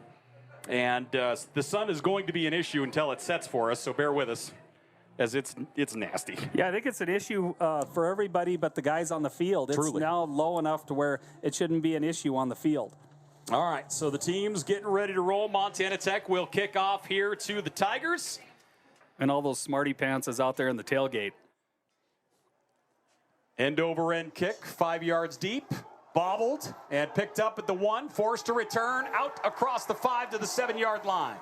It's the second bobbled kick we have seen here tonight, one for each side. Yeah, I was going to say mistakes in the return game out of both teams, and the coverage units both made them pay. Montana Tech able to get on that return man down inside the 10-yard line. Tough place to start this second half of downs for the Tiger offense. 1st down and 10 here for the Tigers, as they will come up to the line of scrimmage and get ready to roll here. Just underway here in the third quarter. Montana Tech leading 14-7. Pretty equal ball game. Montana Tech running the football a little bit better here through the first 30 minutes. And it looks like Slunaker changing the play at the line of scrimmage. 2 receivers right, 1 to the left. Montana Tech 4 up to the line of scrimmage. Slunaker going to hand it off to his tailback. Neal trying to find something, and there is nothing. Good job by Oaks right there at the point of attack, and then eating up blocks, standing up offensive linemen, and Wyant's just able to take 2 steps forward and finish off the play. 2nd down and 9 here for the Tigers. So again, just a gorgeous night here in the mining city, packed house. We were expecting an absolute brawl, and we have not been, that has rang true here so far. Yeah, it's certainly been an interesting game. Tight end in motion, Slunaker out of the shotgun, Neal in the backfield. Montana Tech showed press, they'll back out, Sanchez off the corner. Slunaker Pressure coming. They're going to run backside screen again. And Neal gets it. He's across the 15, 20, out to the 22-yard line. That backside screen, that's the third time they've run it, and it's been very successful here today. Threw it right into an outside blitz. That's kind of a dream scenario if you're that offense, throwing the back screen right into an oncoming outside David blitz. Caught Montana Tech. And it's not that blitz is always, or screen's always great against blitz, because you usually have a man assignment on the back, but that is the one guy that you got to pick off in that as an offensive front guy. You got to find the guy responsible for that back. They were the Tiger offense was able to do that and pick up a first down. 13:50 left to play here in the third quarter. Montana Tech leading 14-7. We'll keep us updated on the time here as we roll on through. Trips receivers left. Neal in the backfield with Slunaker. Gehrig Slunaker, a 6'2" junior out of Indiana. And a new tailback in. Slunaker going to swing it left, and we're going to get whistles aplenty here. So got a little quick start, false start out of that offensive front. Certainly looked that way. Delay game. Offense, number 4. 5-yard Is that penalty. our first down. non-excessive celebration penalty? Yeah, I think so. I mean, that's only our third flag, right? Third or fourth. There hasn't been many. No, there has not. Both teams really doing a nice job here. Yeah, we had that one illegal formation in the first half there you on go. Montana Tech. That was it. Good call. 1st and 15 here after the penalty. Tight end goes in motion. Handoff to the tailback, trying to fight for some room out to the 20-yard line, a gain of 3. Boy, it's been impressive today. There are times where it feels like the Tigers are going to bounce a hole and really break one, and they've been caught from behind several times. Yeah, and they're getting, just the ability to change the back's direction at the line of scrimmage allowed Oaks to get down the field. He scraped down the line of scrimmage and was able to run the back down from behind from the other side. That's the kind of active defensive end play you need to stop that zone running attack. 12:57 left to play here in the third quarter. Montana Tech and Georgetown of Kentucky, two long storied programs. Georgetown's first game, 1893. And they lost to Kentucky in their opener, 80-0. Ouch. Hello. Montana Tech's, I mean, we might as well go there. Montana Tech's first game, 1902. They played 3 games that year. They played the Grizz twice, the University of Montana. Lost the first time, I want to say 20-0, and then like 15-0. But we beat the Cats that year. Look at one silver lining, I guess, for the delay. That sun's going to set here a little quicker. Yeah. Be able to see the field here a little better. All right. The field's all shaded now, so. I had a whole slew of smarter people than we are send us texts during halftime that the penalty was on Coach Sampson for calling back-to-back timeouts. Can't do it anymore. Gotcha. So thank you to, I'm pretty sure everyone with the last name Thatcher texted me, and none of them called me anything nice. Slunaker out of the shotgun. Much bigger back in the backfield this time. 2 receivers right, 1 of the lefts. Looks like Reese Johnson in the backfield. Slunaker rolling right. He's going to air it up to the sidelines, and that one's going to be sailed free, incomplete. 3rd down and 12. Got to easily see why the bigger back in the backfield. He's leading on the rollout pass, and it looks like he might get a little bit of a late penalty on Cole Wyant as he was personal foul. Automatic first flow down. blitz, and that is, was it rough on the passer or just a personal foul? It was rough on the passer. Rough on the passer. We get an eye on that there, brother, on our replay. Let's see if we can get a look before they get to the line of scrimmage here. All good. And you just never know. I mean, it's gotten to the point where they're all protected pretty well. So, and maybe it was, maybe it wasn't. I was looking after the throw downfield to see if he had anything. 1st down and 10 here after the penalty. Ball at their 35-yard line. They get out of a hole there. 3rd down and 13 becomes 1st and 10. Slunaker, handoff, play action. Looking for the deep ball right side. Airs it up. Has a man on the slant. That one is going to go a little too far out in front. Incomplete. Looking for Matt Miller again. Good coverage that time. Jordan Downs and man coverage on the deep post. Step for step in good position on the upfield shoulder of the receiver. And ball just thrown out of the outstretched hands. It would have taken a heck of a throw and a better catch to get a completion inside Downs there. 2nd down and 10 here for the Tigers. Montana Tech leading 14-7. Slunaker 7 of 15 on the day. And the sun almost fully set, thankfully. 3 receivers rights, 1 lefts. Slunaker 2nd down and 10. Montana Tech 4 up on the line of scrimmage, showing blitz from up top. They'll bring it. Hand off to the tailback across the 40 out to the 42. As still out there at tailback is Reese Johnson, a junior out of Jefferson, Georgia, 5'8", $180. Yeah, DeVos did a nice job of chasing that down from the backside. Looked like that back might be able to get away, but just a good job of chasing him down. And, you know, we haven't seen Darius Neal. Have we seen him in the second half? I guess not that has jumped out at me. We'll have to keep an eye out here. So 3rd down and 4 here for Slunaker.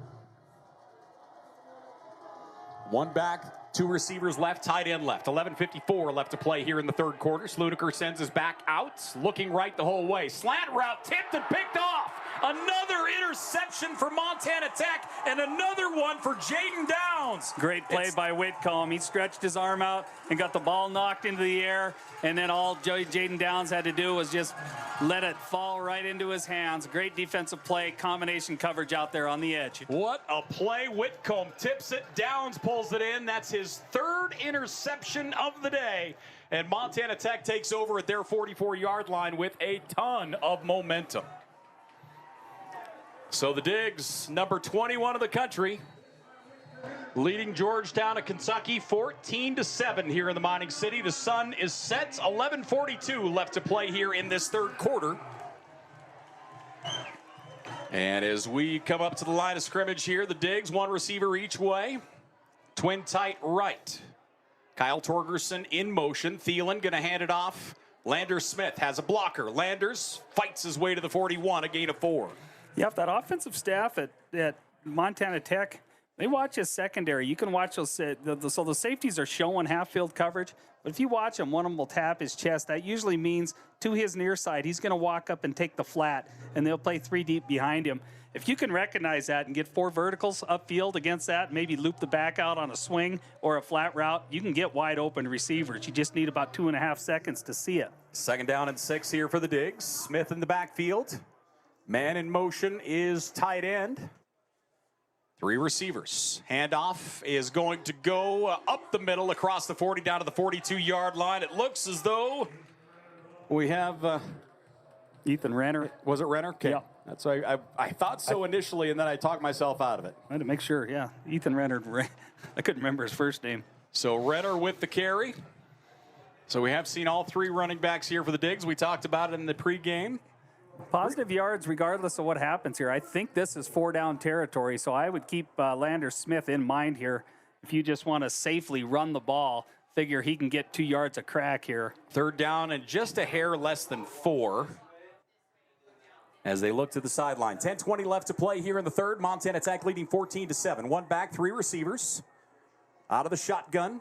3-step drop, standing in the pocket, looking downfield, comeback routes, and we're going to get a flag from downfield. Might get a downfield hold as Alexander was trying to get out of his break, or an offensive pass interference, but John Carter Myers was out there in coverage. And we'll wait for the call from our White Hats. There are 2 fouls on the play. 2 fouls.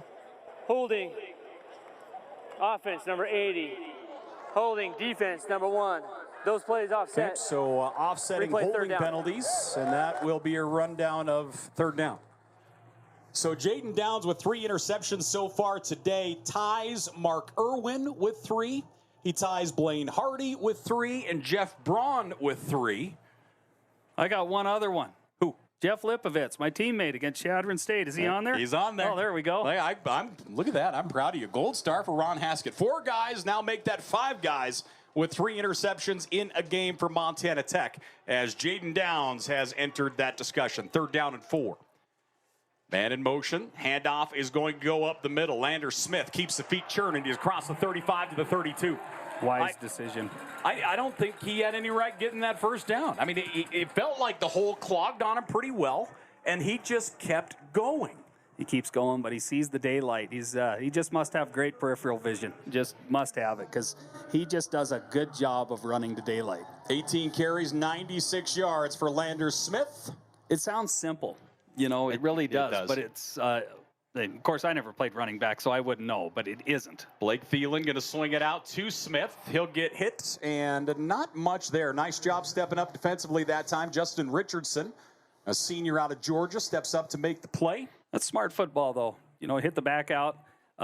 Show that you're willing to just attack the flat with swing routes or flat routes. That's only going to help your play action stuff, and anytime you're running people downfield, you know, just anything to slow down that second tier of defense from dropping into your, where does Montana Tech live, especially on third down? At the hash marks, 10 and 15 yards deep with the Torgerson crew. They like to hook guys up just beyond the sticks. That's only going to help that.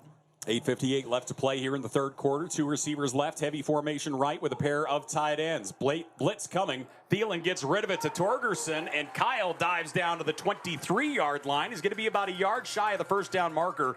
Great read by the offensive front, and a great read by Thielen to get rid of that quickly. Yeah, he got pressure, but he let Kyle Torgerson get upfield and get into his choice route. So he's stopping there 8-10 yards downfield, and he's just feeling where the defense is, and he'll slide into a bubble. And he wants to make sure they're on the same page. He lets him make his break and delivers the ball. 3rd and 2.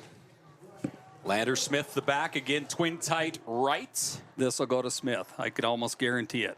Torgerson comes in motion. And they're going to run up the middle. Smith across the 20-15 down to the 13-yard line. Tremendous hole on the left side of that line. And a big pancake there as Montana Tech going to move the chains. Another TDS first down, and it will bring him inside the Case IH red zone. Take a look at this here as he breaks through. And what a block on the left side, and Smith delivers a hit at the 15-yard line. Logan Kennedy's fired up. You got to see the sticks move after him getting busted on a little offensive holding in pass protection earlier in this series, vindicated with a big run. Lander Smith, 20 carries, 113 yards on the day, and he wants to be fed more. 7:30 left to play here in the third. Smith in the backfield, two receivers right. And tight end set up lefts. Thielen going to hand it off to Smith again. Smith has a lane inside the 10-5. He hurdles himself, and he's down to the 2-yard line, a gain of 11. Boy, this offensive front, we're going to get a flag. It's got to be a hold where it's at, and that will be the case. 69, the offense. 10-yard penalty. You know, those holding penalties really do help your rushing yardage. Right. I was just going to sing the praises of the offensive front, who has been great today, but that was just really poor timing on my part. Yeah, they're bringing in some quicks here, but I think, is Logan Kennedy off? Oh, we got a new tight end in the game. Pierce is in. Yep. I'd like to see him maybe come back with Lander Smith. Granted, it's only first down with that tight end delay. They had it in the first half. They just missed him with the throw. Empty backfield. Levi Torgerson will get it. Levi across the 20, 15. Levi stiff arm down to the 12. Boy, and the way he came down, he gets thrown down here as he's inside the 12-yard line. That's going to be a nice pickup. Levi Torgerson. Coaches next to us are pretty fired up. A little bit. Let's take a look at this here as this play comes across empty backfield. Levi Torgerson comes across the middle. Little Logan Kennedy got a pancake. Just an immediate block off the right edge there at right tight end. Or excuse me, that would have been Pierce, right? Yep. 2nd down and 9 here for the Digs. Ball at the 12-yard line. They can get a first down just outside the 3. Smith the back, rolling right. Thielen's going to throw it into the back of the end zone, and they go up incomplete. Wyatt Alexander, the intended target. Justin Richardson all over him. Flag in the end zone. Yep. So a flag down. The officials chatted over. 6:09 left to play here in the third. Montana Tech leading 14-7. Again, thanks for joining us here on Digger Vision. Paul Panisco, Ron Haskett. Our white hat will give us our call. Pass interference. Defensive pass interference, so a fresh set of downs. Place the ball at Half the 2-yard distance. line. First down. So a little deeper inside that Case IH red zone we go. and with the Case IH red zone, and we're going to the Torgerson area, there are, I believe, approximately 517 people in the Torgerson tailgate area down in the north end zone.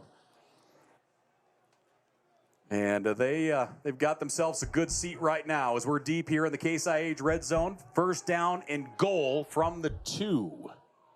Heavy backfield. They'll spread it out. Lander Smith steps up right side. Man in motion. They'll give it to him on the fly pitch. Stiff arm, turning the corner. Kyle Torgerson to the pylon. And Kyle's going to come up short.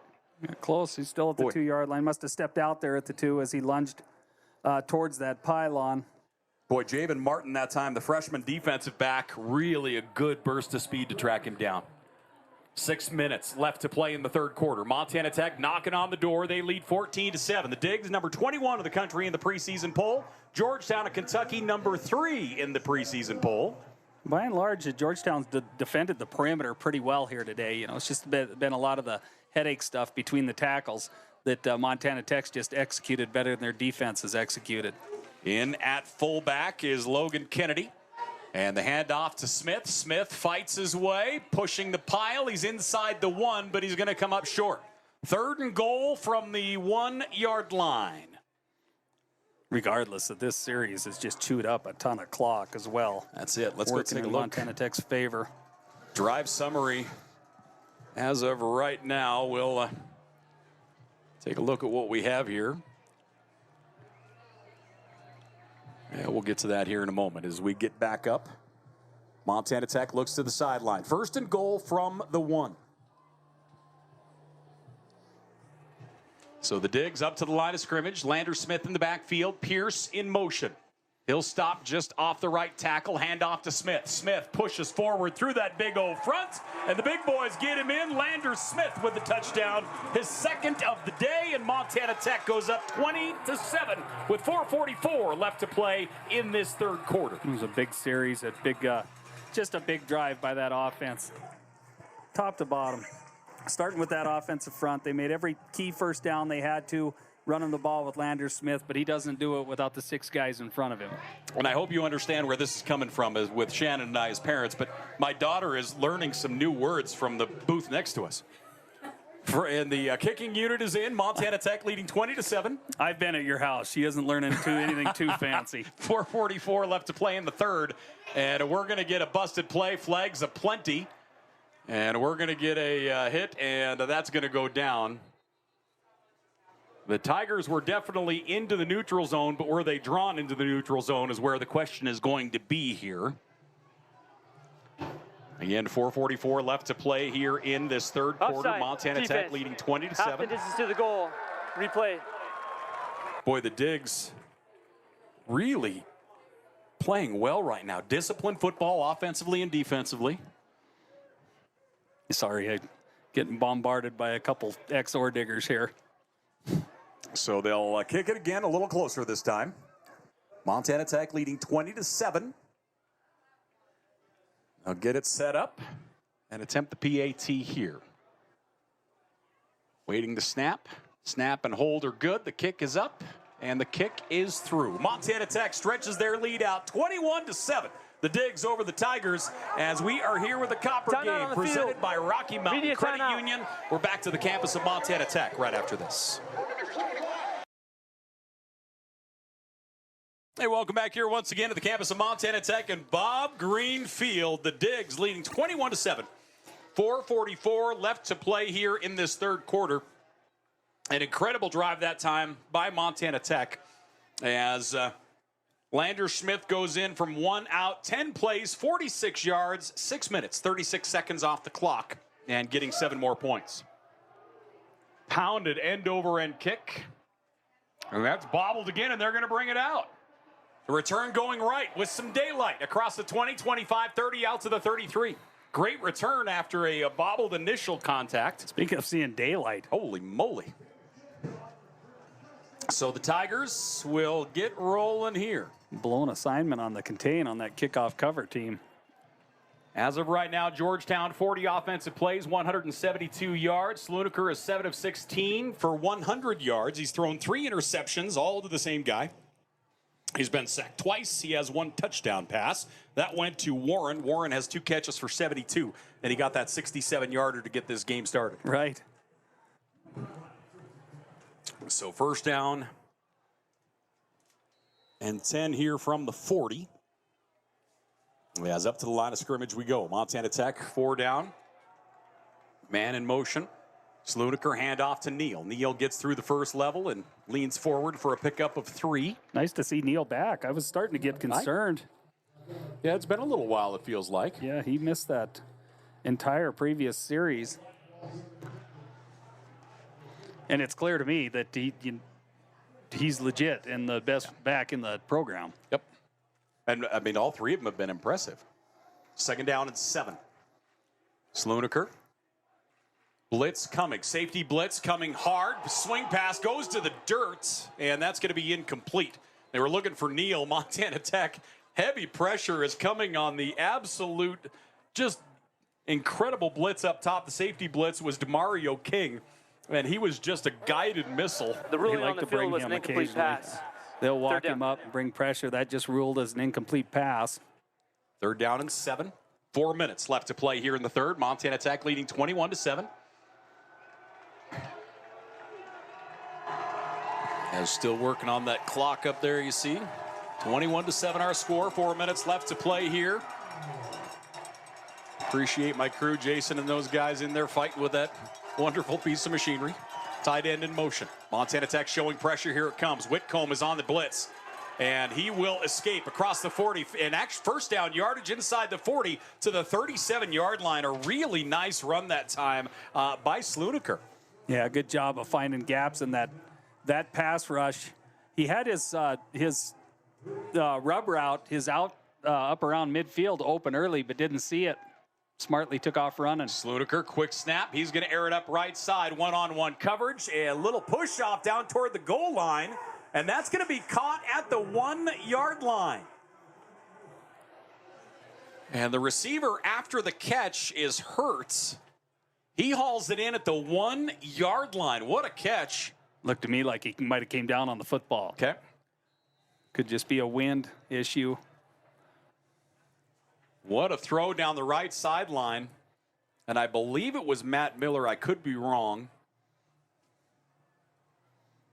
It was one-on-one coverage tossed out there. I think you're right. 3:12 left to play here in this third quarter.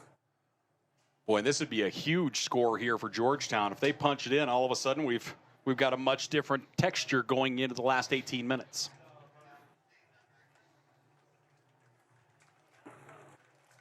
So he does get up.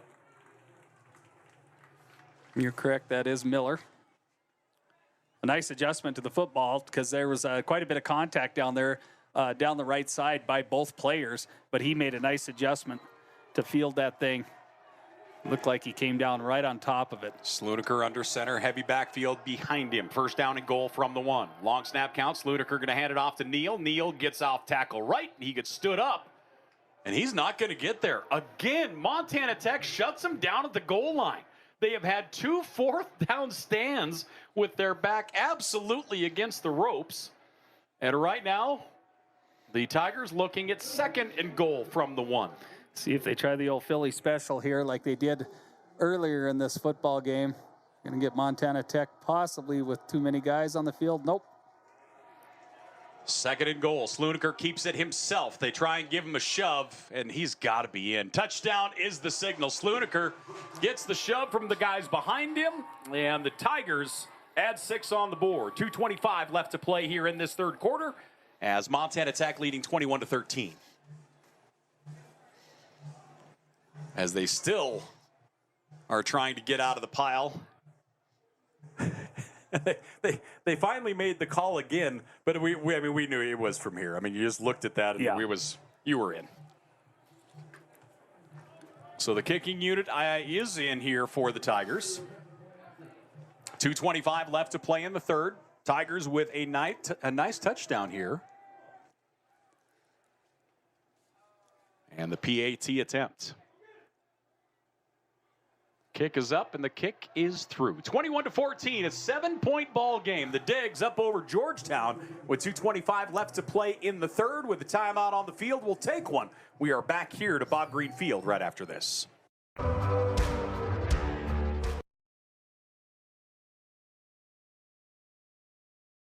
So the Tigers with another quick strike.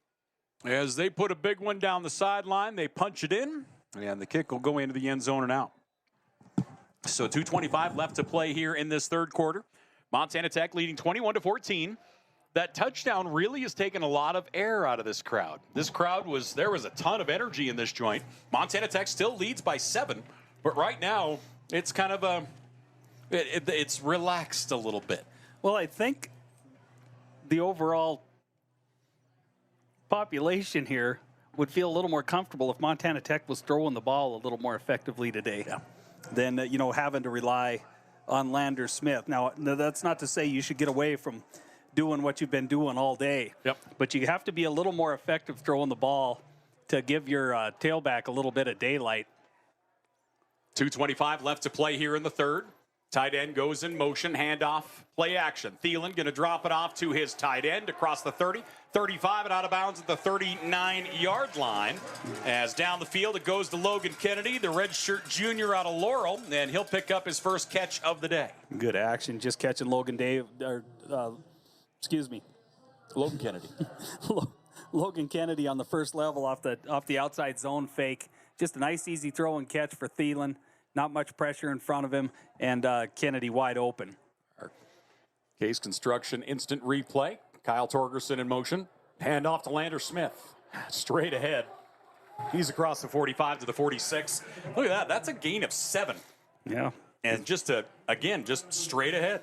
Yeah, his offensive lineman, Brandon Spencer, right down there laying blocks and getting pancakes right down there in front of him. Spencer snapping the ball and getting out of his stance and getting downfield. Bear with me, I've got the hiccups.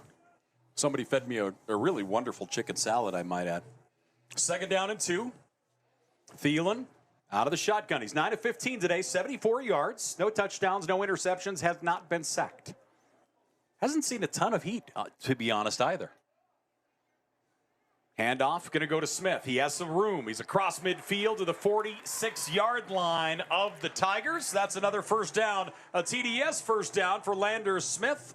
And Smith now up near 130 yards on the day. Georgetown knows it's coming. They're in a 5-man surface there with 3 backers inside the tackles there and just 3 deep coverage. They know Montana Tech's going to come to Lander Smith. I'm not so sure that's the best way to attack zone. I think you layer it, but they like a 5-man surface here, and you're going to see it again. Split backs here. They got more of an umbrella coverage here, but we'll see what happens. 8 to the far side.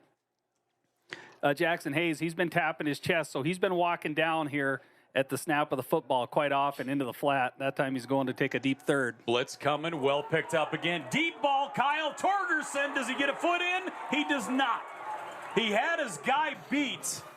He goes up to get it, and that one just pulls him out of bounds. Great effort by Kyle Torgerson. That one's going to go incomplete, 2nd and 10. Great play call. They had a perfect play call. The near side safety ran clear across the field to a deep half, so they were playing half with a safety and a cornerback, and Torgerson ran right by 26 over here. Take a look at it here on Case Javen Construction. Martin. Oh, good angle here on this camera as well, down the sideline. As Torgerson goes up, fully a foot out. Great job by our crew again there as Torgerson unable to pull it in. He's been targeted a lot today. He has 5 catches, 47 yards, averaging about 10 a catch. Lander Smith turns it up. He's across the 45 to the 44. It's a gain of 2. You saw him bring that second hand in on the football there for a minute. As the defender, nice job getting a hand on him that time. That was Chad Holleran. Tigers got another player down. Holleran, 5th-year senior, 6'4", 235, had just a monster job at linebacker. So with 15 minutes left in this football game, Montana Tech leading 21-14. We'll take a break. The 4th quarter will get underway, ladies and gentlemen, here on Digger Vision right after this. Back here, a gorgeous night in Butte, Montana. 15 minutes left in this football game as we go into the 4th quarter. As Digger football here on Digger Vision, it's Copper Game brought to us by Rocky Mountain Credit Union. The Digs looking at 3rd down and 8 trips receivers left. All right, we got 2 Torgies on the inside slot. We'll see if they don't find one of them down there in that hook, that choice zone, right down there around the 35-yard line. Blake Thelen, 1 back at home. As we await the ball to be set live here. So it looks like the white hat going to make his call, and we're ready to roll. 3rd down and 8. Thelen Tigers showing blitz, and here it comes. They'll bring 5. Thelen flushed out of the pocket to his left side, looking downfield. He squares up, airs it up, and that's going to fall incomplete. Good pressure that time by the Tigers, as the first one there was Jackson Geller. And also there pushing the pace defensively was Reese Brown. That's going to bring up 4th down here for the Digs. And give the Tigers an opportunity here, trailing by a touchdown with 14:53 left to play here in the game. Cleveland got chased out of there in a hurry. I'm not so sure he had to leave that quick. I'd like to see that again. So 1 back at home. Well, the punting unit is in, excuse me. I probably should look a little further back here. So Andrew Olmos in to punt it away. Ball at the Tigers' 44-yard line. Snap is good. And knuckleball end over end. Fair catch called for and brought in at the 11-yard line. So the Tigers will take over at the 11. The Tigers have run 46 offensive plays for 232 yards. Montana Tech 45 offensive plays for 222.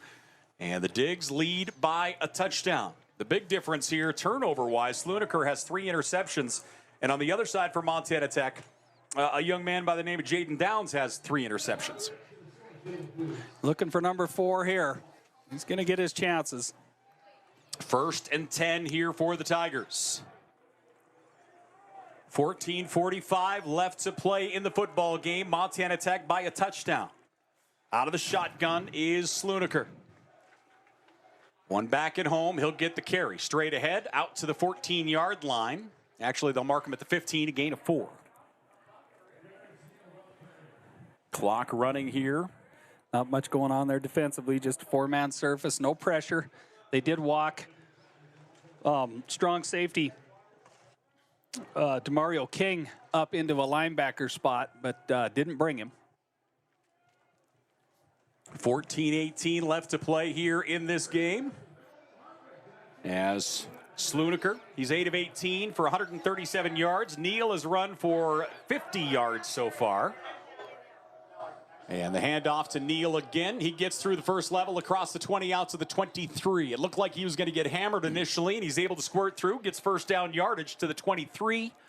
And that'll move the chains here for the Tigers. Tech brought a corner blitz from the top side there to no avail. They ran away from it, no problem. But yeah, I don't know if I've seen any corner pressure here yet today. 1st and 10 for the Tigers. Offensively, the Tigers feel like they're a little comfortable right now, honestly. 1 back, 4 receivers. Tech with the nickel package in, which they stay in most of the time in a 4-2-5. And they're going to run pitch out to Neal. He bobbled it for just a moment, turns it upfield. He's out to the 29 near the 30-yard line, a gain of 5. So continuing to gain yardage here. Clock running. 13:10 left to play in the football game. Montana Tech by a touchdown. Good hit out there in the flat by Whitcomb. 2nd down and 4 here for the Tigers. As they look to the sideline for the play call. 1 back, 3 receivers. Montana Tech creeping up, showing blitz. Whitcomb, they're not going to bring him. Neal's going to get it. He gets through again, and he's out to the 35. Another first down here for the Tigers. They'll chew up some more yards as the clock continues to run. Yeah, they're getting back to what they started the game with. Just Neal left, Neal right, Neal up the middle. Just not a ton of huge runs, but 5, 6, 7 yards ago. That's all you need. 1st down and 10 here for the Tigers. Neal right now, 14 carries, 56 yards. And he is in the backfield on the right side of his quarterback. Tight end in motion, stops. Slunaker, play action, gonna throw. Stands in the pocket, looking for the deep shot left side, one-on-one. It's up and picked off. The 4th interception of the day. This time, Angel Sanchez III, the senior captain, will haul it in. Montana Tech football. Played it perfectly. In great position. Outside leverage on his receiver. Saw it was slightly underthrown. Slowed down. Went up and got that thing high point.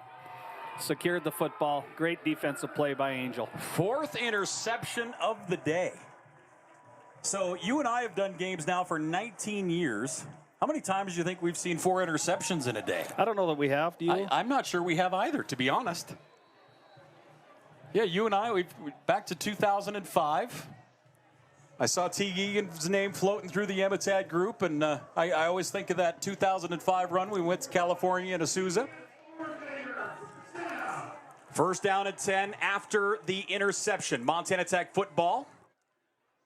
Man in motion is Torgerson. It's Kyle Torgerson going wide lefts. Handoff. They're going to stretch the corner. Smith trying to find it. He gets there, but we're going to get a flag down. And Smith going to get shoved out of bounds at the 25, and this one is coming backwards.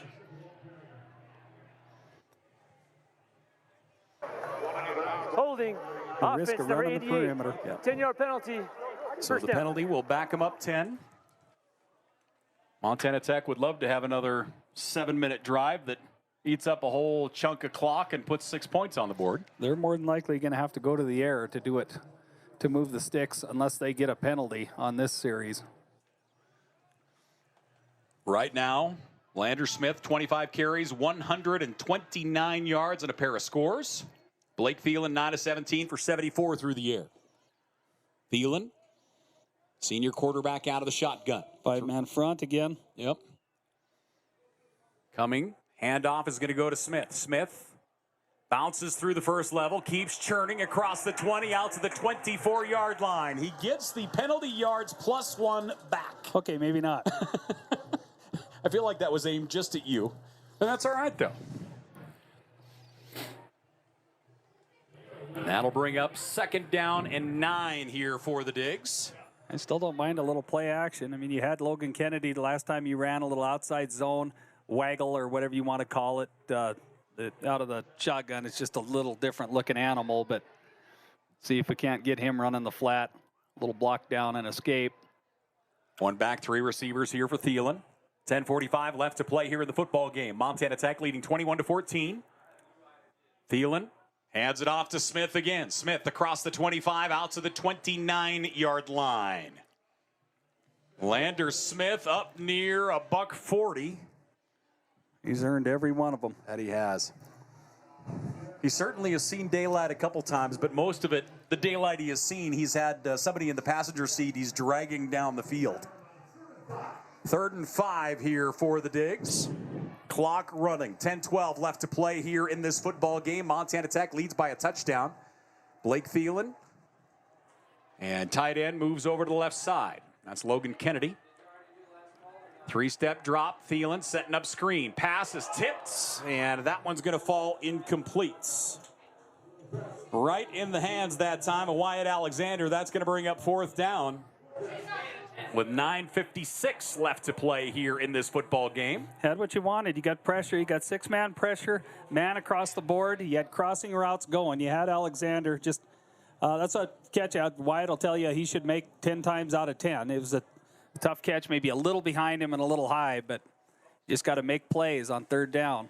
Andrew almost in to punt it away here for the Digs. Again, almost first team All-American. Good snap again.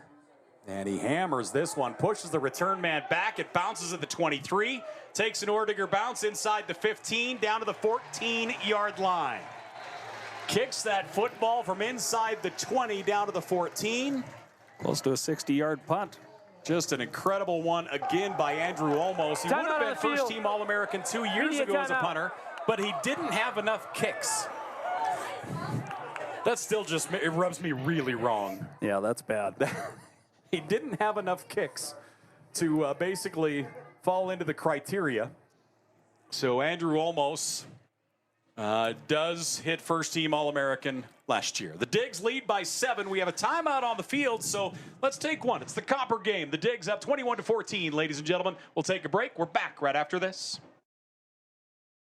Hey, welcome back here once again to Alumni Coliseum at Bob Green Field. 1st and 10 here for the Tigers. As we get the whistle, the Tigers will get things underway here in the 4th quarter. Neal moves to the left hip there of Slunaker. 3 receivers left. For the rub. It looked to me like he was further downfield than that. Poor guy, you're supposed to know the rules, not me. I don't know rules. I don't either. 1st down and 10 here for the Tigers. 8:46 left to play here in this ball game. Looks like we might have a chain issue over there. Matt Steppen's going to be real mad. Those are brand new chains. And it looks like we're going to get a timeout is what we've got going here. 8:46 left to play in this football game. Montana Tech leading 21-14. We'll go ahead and keep it here. Officials timeout? Must be, huh? It kind of looks that way.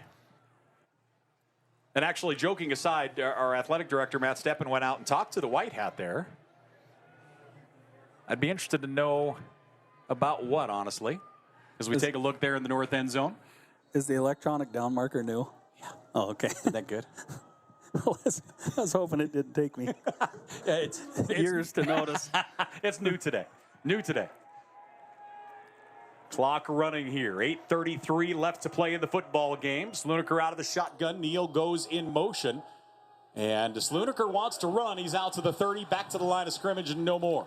And that's one thing that's been clear all game. Even though he had the good escape for the long first down in the previous series, it's clear to me he doesn't want to run. Not at all. Second down at 10. And that said, he has had a couple of really nice runs today. Right. You know, it was kind of like when Tom Brady would run. You're like, what? Maybe not that bad. I'm sorry. That was really rude of me, wasn't it? You don't have to insult the kid. That was a poor analogy. I'm very sorry.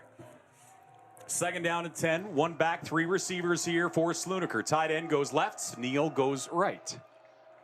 Montana Tech, base 4-3. Neal's going to get the handoff. He's going to turn it upfield. Cuts it to the 35, out to the 36. Going to bring up third down and 4, nearly 5 here for the Tigers, and they're going to go into hurry up. You can tell immediately by their receivers. When you look at the guys away from the football, you can tell when they go into hurry up as they quickly get to the line of scrimmage.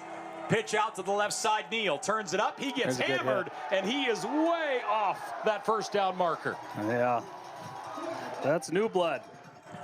That's a big-time play again for Montana Tech's DeMario King. Yeah, DeMario King coming up. Take a look at this. Didn't give an inch. This is how you stand them up and take them down. Look at the beeline DeMario puts on him. It was almost like an outfielder in baseball. He took the half step back and then just launched forward. And that'll bring up fourth down. And the punting unit will come in here for the Tigers. 6:50 left to play here in the football game. Montana Tech leading 21-14. Be nice to get a decent return here, something to liven up this sideline a little bit. You can feel a little caution on the Montana Tech sideline right now. A little lack of excitement. They could use a decent return Georgetown to maybe instill a little momentum into that offense. Fourth down and 2, and the Tigers will call a timeout here. 6:42 left to play in this football game. Again, the Digs are on the road next week. Next Saturday, they'll be at a place called Carroll College. 6 p.m. start time. We'll have the first game under the lights at Nelson. It's amazing how many firsts happen between Montana Tech and Carroll College, isn't it? No. So we'll... New turf looks good over there. Mm-hmm. Yeah. I'm a fan of checkerboard in the end zones. Are you? That's the only thing I don't like about it. Really? Yeah. Because the only other team that makes I've sense. ever seen do it is Tennessee, right? Yeah. And that would make sense that you don't like it, because I'm not sure we agree on anything. That's why we're a perfect married couple. Fourth down and 2. So the Tigers, after the timeout, come out. So in that situation, you have the punting unit out. You call a timeout. You come back with the punting unit. Do you defensively go, hold on a second, do you readjust a little bit and worry about fake at all, or do you not? I don't think so. I think if there was a fake in place there, it would have been ran without the timeout. I think, I don't know what we got going on here. They got wide splits, but I think this ball is going to be kicked away. Montana Tech's got a chance for a return here. Fourth down and 2, awaiting the snap. Long snap count here. Now they all stand up. Play clock down to 7. And the snap and kick is away. Low line drive, end over end, bounces at the 34, across the 30. And it will be downed at the 28-yard line. So the Ordinger offense, a chance to put together a nice drive here on the ground, eat up some clock, and maybe try and put this thing to bed. First down at 10 here for Montana Tech. They lead by 7. The Digs have run 48 offensive plays, 237 yards. Offensive line, here's enough of it, but this is where you get in the huddle and you tell that offensive line, let's go win this game behind you guys. Don't give them a chance to get the ball back. Let's grind it out 4, 5, 8 yards at a time and end this game either on the plus side of the football field or in the end zone. These guys, they have played awfully well today. You know, Thelen hasn't seen much pressure at all. Obviously, we've got a runner up near 150 yards. Landers Smith, he's out to the 39. That's going to be a gain of 7. That's going to put him right at 150 yards. Yeah, when you've got a guy go for $150 and, you know, you look at the quarterback side and Blake Thelen with no sacks, you're going to be pretty happy with the day. Still a little surprised we didn't see a little more of veteran Renner today, just because, you know, the first game of the year. Yep. You know, legs could be getting a little tired. Obviously, his aren't getting tired, and they know they're back. Second down at 5. Heavy formation up front. Kyle Torgerson comes in motion. They fake the handoff to him. Landers Smith this time gets back to the line of scrimmage and still gets 2. I was going to say he gets back to the line of scrimmage and no more, but yet he gets a little shove forward and picks up 2 positive yards. Took a couple pretty good shots there, but once again, landed falling forward. We talk about that all the time. Mm-hmm. You know, that idea, those running backs or receivers that no matter when they go down, they always go down forward. And those additional yards are so important. He really grinds. He really grinds. He spins, hits, spins, little quarter, half spins, just anything to get a little leverage and maintain ground as he's carrying defenders. 21-14, Montana Tech with the lead. The football, 5:10 left to play here in this football game. And it looks like the Digs are going to call a timeout. Play clock was getting low, and they will pause. 5:07 left to play here in the football game. The Digs leading 21-14. This is Montana Tech's first timeout of the half. Montana Tech, number 21 in the country. Georgetown of Kentucky, number 3 in the country. Carroll College receiving votes. That'll be the next opponents next Saturday as Montana Tech will head over. What do you see here? Something funky or just Landers? I don't think you mess with anything. You don't think you mess with that little snap through the quarterback's leg that they ran to Trimble a few years ago? Yep. Nope. Oh, that was such a thing of beauty. Wasn't that awesome? That should be hung in the Louvre. Like, that was still, thank you for reminding me of that. In my old age, I hope I wouldn't forget, but yeah, the direct snack to Trumbull, that was... Well, that was who threw that? That was Winterburn, right? Yes. It was a direct snap through the quarterback's legs to Winterburn.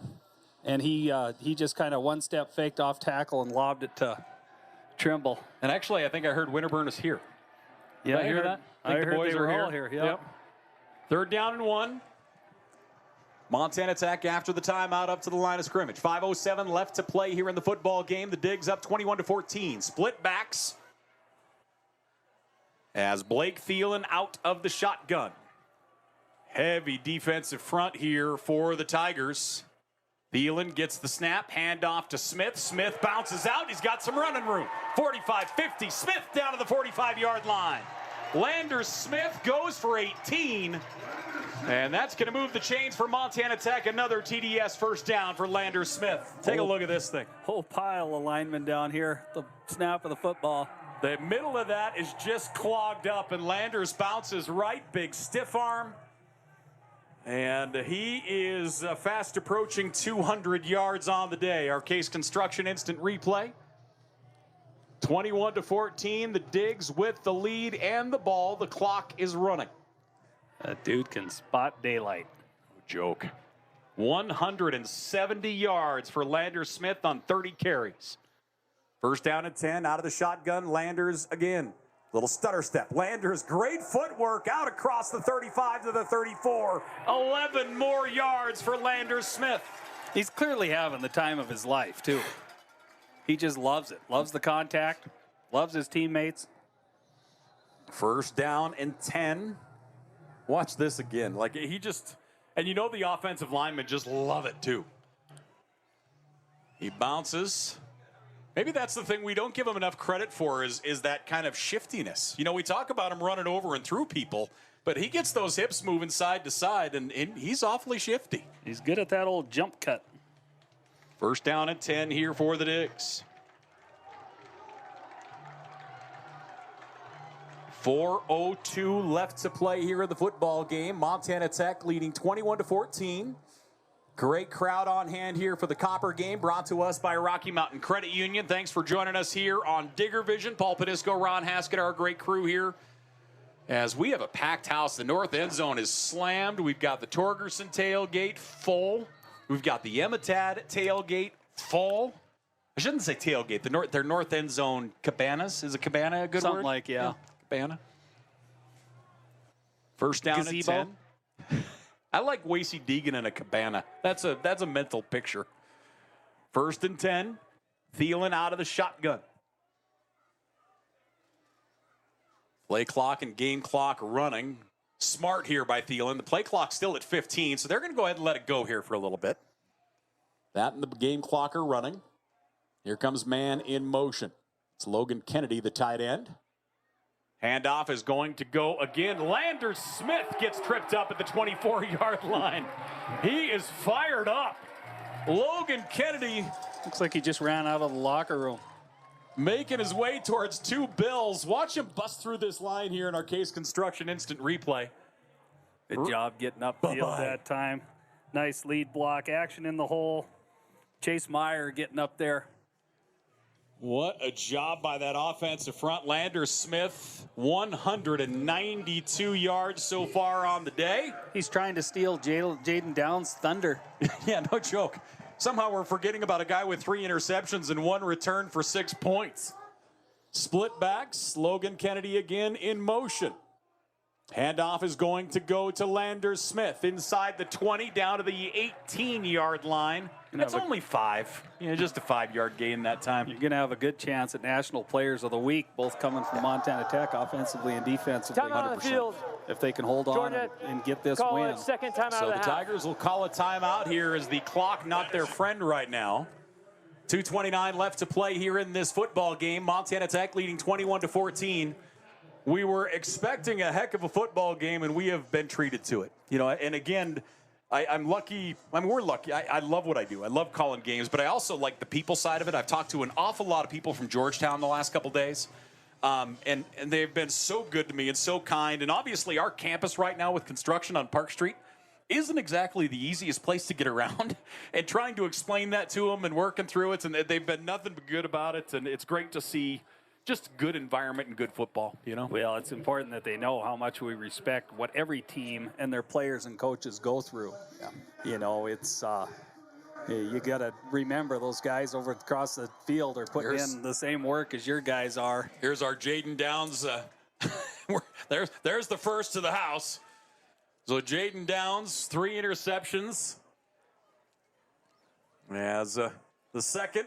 That was the first one, actually, wasn't it? Right. Where he bullets up and makes it. Hats off to our crew getting us the interceptions. Jaden Downs having himself a day there on the Case Construction replay. 2nd down and 5 here for the Digs after the timeout. Play clock down to 5. Split backs. Logan Kennedy in motion. Handoff is going to go to Smith. There's a flag down all the way in the end zone. What are we going to get the flag for back there? Any idea? I don't know what that would have been. So the officials going to come out and chat it over here. Illegal substitution. Defense. Defensive 12 illegal down the field. substitution. 5-yard penalty. Okay. 2nd down. That might explain the outrage next to us. You got to remark on the work that when they've gone 2 back, the work of lead blocking that Missoula product Charlie Kurgan's done too.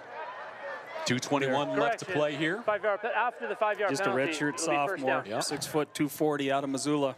He's a Sentinel kid, wasn't he? Yeah, I'm positive he was a Sentinel kid. That program has just been fantastic. So 1st and 10 here for the Digs. They're in the Case IH red zone. And Montana Tech calling for a little energy here. Lander Smith has 33 carries and 197 yards on the day. 2 touchdowns. As the officials... He wants the hat trick, no doubt. Officials chatting things over here. What do they have going on the... They really had things huddled up and...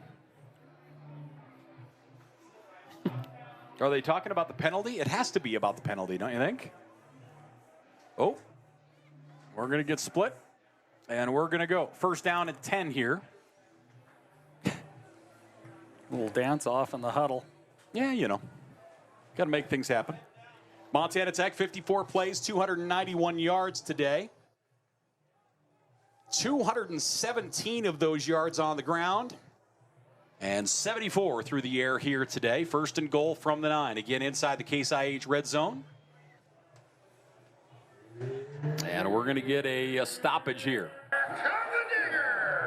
2-minute timeout. So we'll get a timeout. 2 minute warning. There you go. Immediate timeout. So the 2-minute warning, and we have a timeout on the field, so let's take one. Montana Tech leading 21-14. The Digs up over Georgetown and Kentucky. We'll take a break. We're back here on Digger Vision after this. Back here once again to Bob Green Field, Alumni Coliseum. First and goal from the 9 inside the Case IH red zone. Montana Tech leading by 7 with 2 minutes left to play. 21-14 our score, man in motion. And the handoff going to go to Smith. Smith straight ahead. He's inside the 5. Fights his way down to the 3. Ball comes out. The Tigers have it. Tigers are going to take this to the house from the 3-yard line. Down the sideline into the end zone. The Tigers are within 1. A 97-yard fumble recovery as Justin Richardson takes it the other way. And Georgetown of Kentucky is within 1. He just went over 200 yards. I want to see if that thing got popped out from the side or from behind. That is just incredible. Georgetown of Kentucky down by a touchdown. Montana Tech first and goal from the 9. And that ball gets knocked out. You know, lessons learned. You used to hear Bob Green say that all the time. Make them snap it again. Always make them snap it again because you never know what's going to happen. So the offense is going to come out here as Georgetown's going to go for the win on the road. Well, the coach looking to the white hat here. Going to take a timeout. Yep, looks that way. Timeout on the field, Georgia Tech. A lot of time left. Yeah. Montana Tech, 2 timeouts. 2 timeouts and a $1:40 left. So the Digs have been awfully good with their back against the wall, down Georgia, against the end zone. Georgetown College's final timeout of the half. And so that is the 3rd and final timeout here for Georgetown College. What a turn of events. I mean, we're sitting at the 9-yard line, first and goal. You're up by a touchdown. You know, the points in that scenario aren't near as important as, 4 snaps of the football and it's done. That's why you first down. Talked earlier, you either end the game on that side of the field or in the end zone. Yeah, you got to be careful here. I don't know that they will try and run the ball here if they go for it. But what you got to be careful is they've run a little toss, a little bit of toss sweep out of shotgun throughout this game to Neal. Yep. And be careful, little toss for the sweep pass. Yep. Something like that. Just a simple little, halfback pass or something like that down on the goal line. That's real tough to defend. Well, as Montana Tech's defense comes out. Because you're not asking him to complete a ball downfield. You're asking him to complete a 4-yard pass. And here we go. The offense is coming out. Georgetown going for 2 in the win on the road. Montana Tech leading 21-20. The Tigers of Georgetown coming out. Slunaker out of the shotgun. 1 back on his right side, 1 receiver each way. Going for the 2-point conversion. Slunaker, they're going to run reverse here to the near side, trying to get to the edge, turning it upfield. They're going to get in for the 2-point conversion. Dillon Warren turns it upfield. Georgetown goes up by 1. 22-21. Georgetown gets the 2-point conversion. Montana Tech with time. 1:42 left to play here in the football game. Trailing by 1 with 2 timeouts. Unreal. You got to get composed if you're Montana Tech offensively. Go out and win this game. An absolutely insane 18 seconds of football. So 1:42 left to play. Montana Tech's offense will get to go here. Thelen is 9 of 18 for 74. And the Torgerson brothers will go back to receive the kick. So as the Tigers on the sideline, Montana Tech led by a touchdown, 1st and goal on the 9-yard line with 2 minutes left. Ball comes out. Tigers take it 97 yards for a touchdown. And they go for 2 and convert it. They go up by 1. You're just sick for Lander Smith, the game he played. You know, a couple turnovers. That one just absolutely huge. But the game he played just leaves a knot in your stomach. 1:42 left to play here in the football game. Kicking unit ready to go. Again, Montana Tech, plenty of time. End over end kick, drifting lefts. And that one's going to go into the end zone, and it will be down there. So Montana Tech will look to get the offense rolling here. 1:42 left to play. This is just incredible. Boy, turnovers have been a big factor in this football game for Montana Tech. It's been fumbles for the Tigers of Georgetown. It has been interceptions. Yes, exactly right. And just huge. But you got to get ready. I mean, you got young wideouts. You got a 2-pack, 3-pack of tight ends, 7, 8-pack of wideouts ready to go. Keep fresh bodies in. Stretch this defense. Get downfield. Stay solid in pass protection. Blake Thelen out of the shotgun.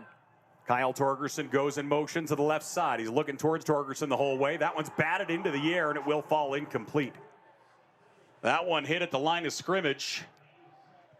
And I believe getting a hand on it was Tyler Snell. That'll bring up 2nd down and 10 here for the Digs. Trailing by 1, 1:38 left to play. This passing game just hasn't looked like a well-oiled machine here today. You know, start to finish, it's looked a little wonky. They've looked really good running the football, but the passing game just hasn't looked crisp. They need to look good now. 4 receivers, 1 back. They're going to drop it off. Lander Smith gets it. He's going to the sidelines. He's across the 35 and dives. And the clock will run at the 39-yard line. He's a yard shy of the 1st down marker. Clock running.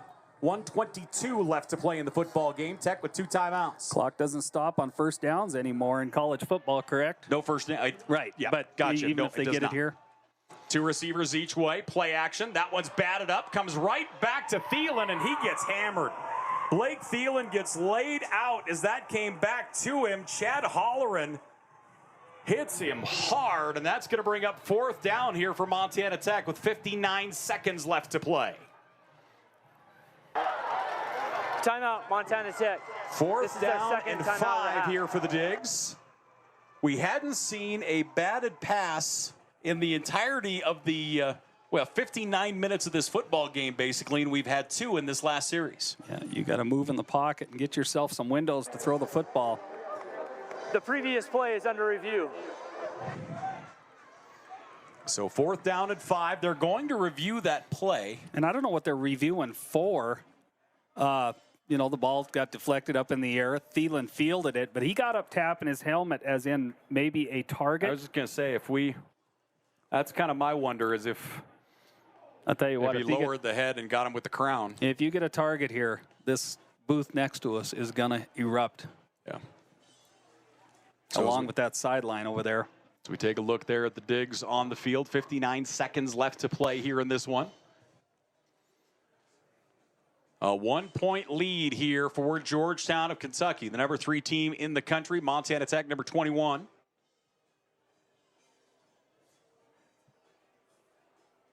As they go over to the tent, this is new this year here for the Frontier Conference, as replay is available.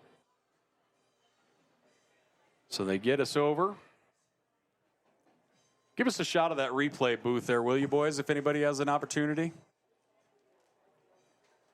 They have a tent set up down in the south end zone.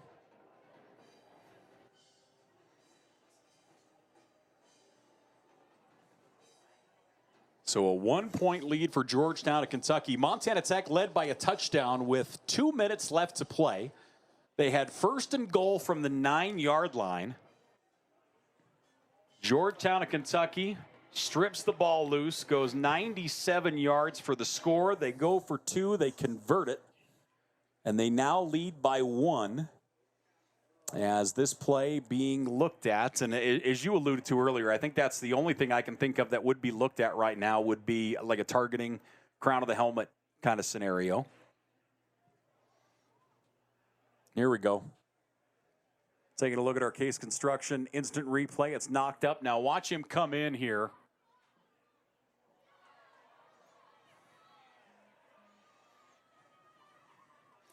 Yeah, I can maybe see why he got up calling for the target, but that'd be a tough one to take as a defender as well. Yeah. I don't, like, if watching it, I don't think there is any malice. He's not coming at it. He's just finishing off a tackle. I mean, that's it. So look at this here. Great job in there. But, yeah, does the... I mean, his head does come down. Yeah, I don't know. It's... You know, that was a penalty 40 years ago, and then they just stopped policing it. And they had to put all new kind of legislation in to try and correct something that was in the rule book 40 and 50 years ago. That if they'd enforced it at the time, it wouldn't be an issue. So they're still, the white hat is still over in the tent. 59 seconds left to play here in this football game. And again, the way you've used the word a lot, it's just a weird game. You know, there's been, it's a fun game, but it has been, the momentum shifts and the changes have been really crazy throughout the 60 minutes. I'm looking forward to rewatching it, just to see, because I'll be the first to admit I don't watch, like when I'm up here, a ton of offensive, defensive front play. But, you're going to get the targeting. Yep. So a 15-yard penalty, which is more important than anything, and a fresh set of downs. That is huge for Montana Tech. So a TDS first down. Again, thanks for joining us here on this Thursday night. Montana Tech trailing by 1, 22-21. 59 seconds left to play here in this ball game. The Digs have the football right at midfield. You figure you need a minimum of 20 yards here to get your kicker in a comfortable field goal situation. But again, you're working with a new kicker. Yeah, you've got Dillon, freshman. Root, a redshirt freshman out of Jefferson, and he can meet it. Yep. You know, you don't doubt his ability. You work on this stuff, and the kid. I talked to him the other day. Not cocky, but certainly confident. He's well aware he can meet a football. So, just getting in that opportunity, you'd like to get across the goal line, right? But. First and 10 from midfield. The nose of the football right at the 50. Montana Tech down by 1. 59 seconds left. One receiver left, 2 to the right. Blake Thelen out of the shotgun. Thelen awaiting the snap. 4-man pressure coming. Thelen stands, delivers downfield, overthrown. That's going to fall incomplete. Looking for Wyatt Alexander down the left sideline. They're just, I don't know the route combinations. I just don't like them right now. They're not getting anybody down the middle of the football field. They're not clearing safeties, getting underneath coverage out of there so guys can either work for first down catches or, deep crosses, that kind of stuff. I'm just not seeing a lot of action down the middle of the football field between the hash marks. 2nd and 10 here for the Digs. 55 seconds left to play. 2 receivers each way. Tigers bring 4 defensive linemen up. Thelen dropping back. He has time. Airs it up. Pass complete. Kyle Torgerson turns it upfield. He's down to the 32. 1st and 10, Montana Tech, clock running. 44 seconds. The Digs have 2 timeouts. They will not use one, it doesn't look like. They're calling the play. We're down to 36 seconds. Thelen out of the shotgun, trying to get set. We're down to 30 seconds. Thelen gets the snap, dropping back. Blitz coming. Thelen across the middle, tipped, incomplete. Kyle Torgerson off his hands. Good coverage that time by Jason Hayes, as Hayes all over him. So 26 seconds remaining here in the football game. Montana Tech down by 1, 2nd and 10 from the 31-yard line. Looking at a 49-yard field goal as it stands right now, certainly within the kicker's range. 2nd down at 10. Again, the Digs have 2 timeouts here. it's always this point where I'm like, man, I should have talked to coach what they thought his range was going to be today. I feel like it's always, I never think about it until we get to this situation. Don't rule out the fact of handing the ball to Lander Smith here either. I know it would sound and look a little crazy, but you got 2 timeouts. 2nd and 10. Out of the shotgun, blitz coming. Thelen stands, delivers downfield. Kyle Torgerson down to the 14-yard line. 1st and 10, Montana Tech. A TDS first down. They're probably going to look at this one, too. They're calling it an incompletion. See if we can get a look at it here. Yeah, it looked like he had it, and then he just struggled to get it tucked as he was going to the ground here. So as he makes the route, slant into the center. It must have bobbled. It must have hit the turf and hopped up, huh? Yeah, and he got banged up a little bit on that play. 3rd down and 10 here for the Digs after the incompletion. 16 seconds left to play. Tech trailing by 1. You can do anything here except take a sack. You've got to be smart as your senior quarterback here. Find something, but be aware of the pass rush and get the ball delivered safely. Here's a good look at it here. Through the middle, makes a great catch. Please reset the clock to 20 Good seconds. defensive play. Came out.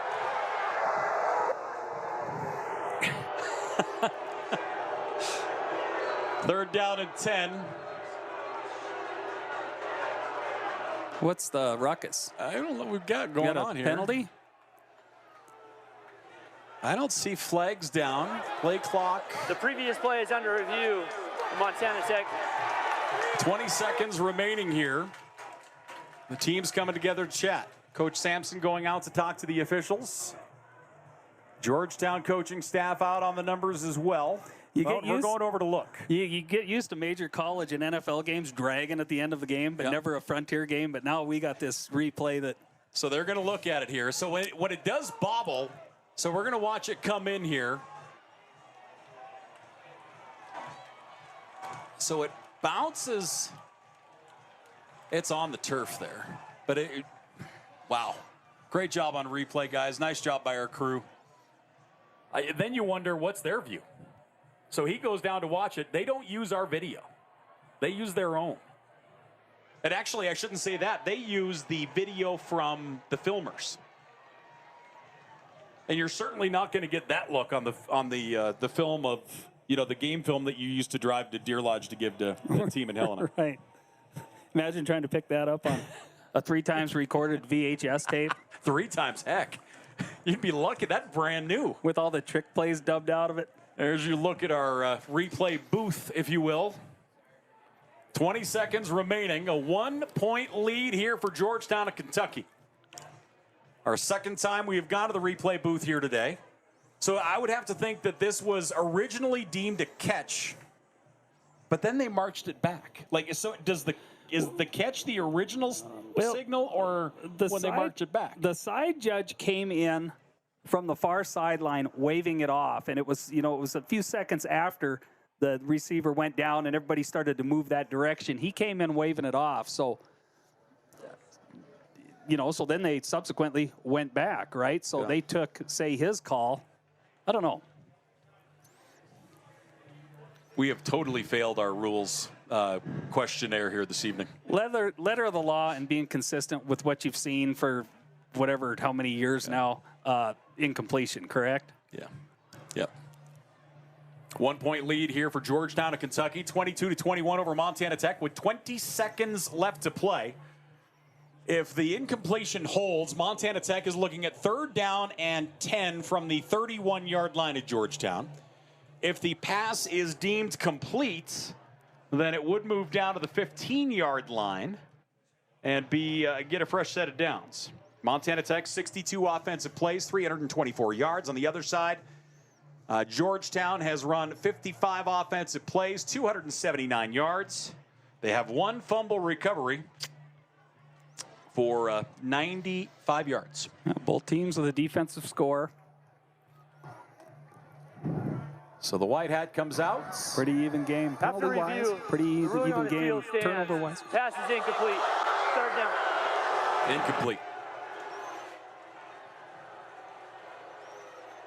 So incomplete pass. The Tech faithful doing what the Tech faithful are supposed to do. Charged with their second timeout of the half. 3rd down and 10 here. 20 seconds remaining in this football game. And the Digs with 1 timeout. Out of the shotgun, Blake Thelen. 3-step drop. Thelen steps up. He's going to run. Oh, Thelen stops. He's going to air it up towards the end zone one-on-one. Got it. It's caught in the end zone. Touchdown, Montana Tech. That is a huge, huge reception brought in by Wyatt Alexander. And what a throw by Blake Thelen. His only catch of the game? That's it. Blake Thelen throws a dart. Watch this. He steps up. I thought he was going to run. This is just trusting your guy against that guy. I mean, that's huge. This isn't open by any stretch. This is just Wyatt Alexander making a play for his quarterback. Wyatt goes up, gets 2 feet and a knee in. Touchdown, Montana Tech. What a play by Wyatt Alexander, and what a read by Blake Thelen. And me and you were both sitting there going, run the football. Run the football. Without saying it, thank God. What a play that time by Blake Thielen. There's your senior leader. You know, not the best game for him. And not the best game for Montana Tech throwing the football, but when the cards are on the table, Blake Thielen delivers a strike and Montana Tech goes up by 5. Yeah, absolutely. He wanted to get that ball to Wyatt all day long. Finally got him in man coverage down the sideline.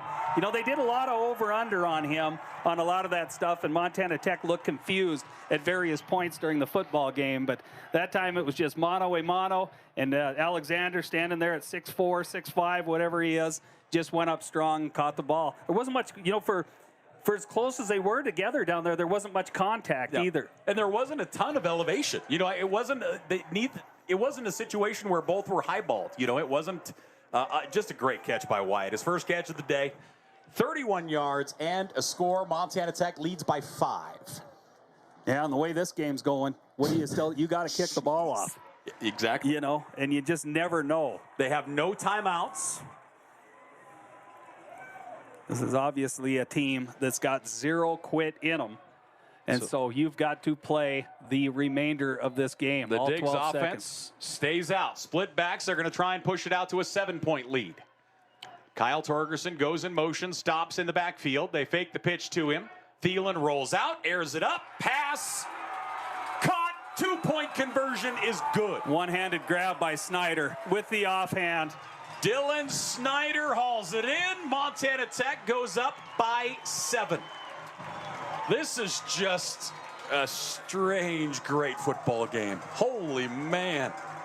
Wow. If you haven't taken your heart medication yet, you might want to. We still have 12 seconds left. 29-22. Take a look at this here. Blake Thelen. And credit to him stepping up here. That's huge. And he stops to look for his receivers.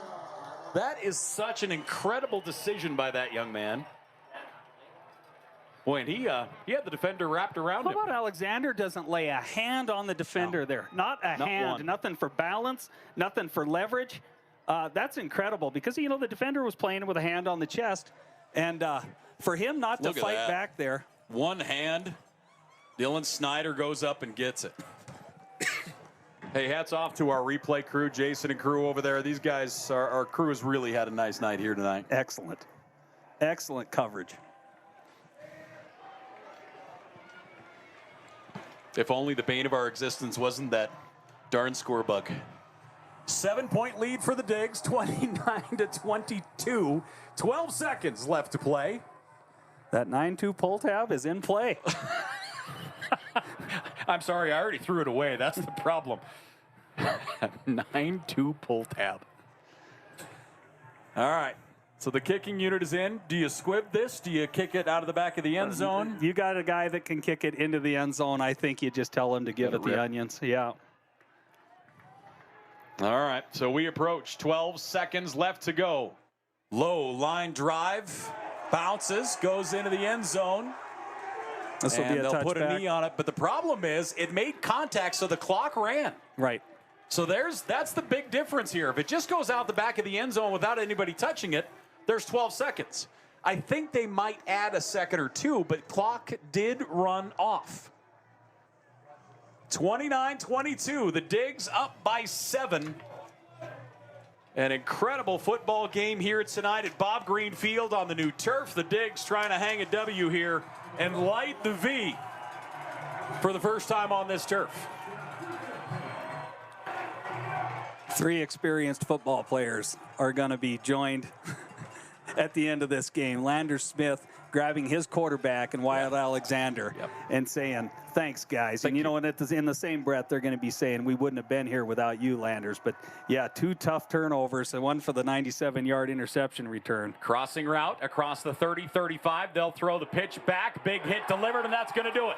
Montana Tech will take down the number 3 team in the country. Whitcomb, another guy who played a great game, getting the polish-off tackle there. 29-22, the Digs with the win over Georgetown of Kentucky. A 7-point victory, and the number 21 Ordigers take down the number 3 Tigers out of Georgetown of Kentucky. And the Digs will start the year out 1-0. They're 1-0 on the new Bob Green Field. What a crazy game. My goodness. That was just insane. They'll come through for the handshakes. Hats off to Georgetown of Kentucky coming up here for this one. And what a night of football we have been treated to here this evening. You do. You got to tip your hat to Georgetown. And we weren't surprised, right? It's a good program. Yes, sir. Yes, sir. That's it. Here we go, boys. How about that? Yeah, but you got to hand it to them. They never laid down, never quit, played their rear ends off. Just what you'd expect from a team that's just been in the mix for a couple decades now, you know, when they first came onto Montana Tech and the Frontiers radar. Yeah. And, yeah, you feel awful for them in the same breath. You know, they, you know, a varying roller coaster of emotions on this football field for both teams today. This has been just nuts. I'm really upset that there's trees blocking our line of sight to the Big M. Like, I had to go look, and I can barely see the bottom of it. We got Light that sucker. It's lit. Light the V, baby. Montana Tech takes down Georgetown of Kentucky, 29-22. Let's take a quick break. We'll come back. We'll give you the numbers and wrap this one up from Bob Green Field. Ladies and gentlemen, we're back after this. Hey, welcome back here once again as the Digs take down Georgetown of Kentucky, 29-22. Montana Tech, again, number 21 in the preseason polls. Georgetown of Kentucky, number 3 in the country in the preseason poll. I know, like I said, we were expecting a brawl and just a great football game. You know, there were so many turns. I like that neither team rolled over. You know, both teams, there were opportunities for both teams to just go, you know what, let's just get out of here. Let's just go home, get on the bus, you know, whatever the case is.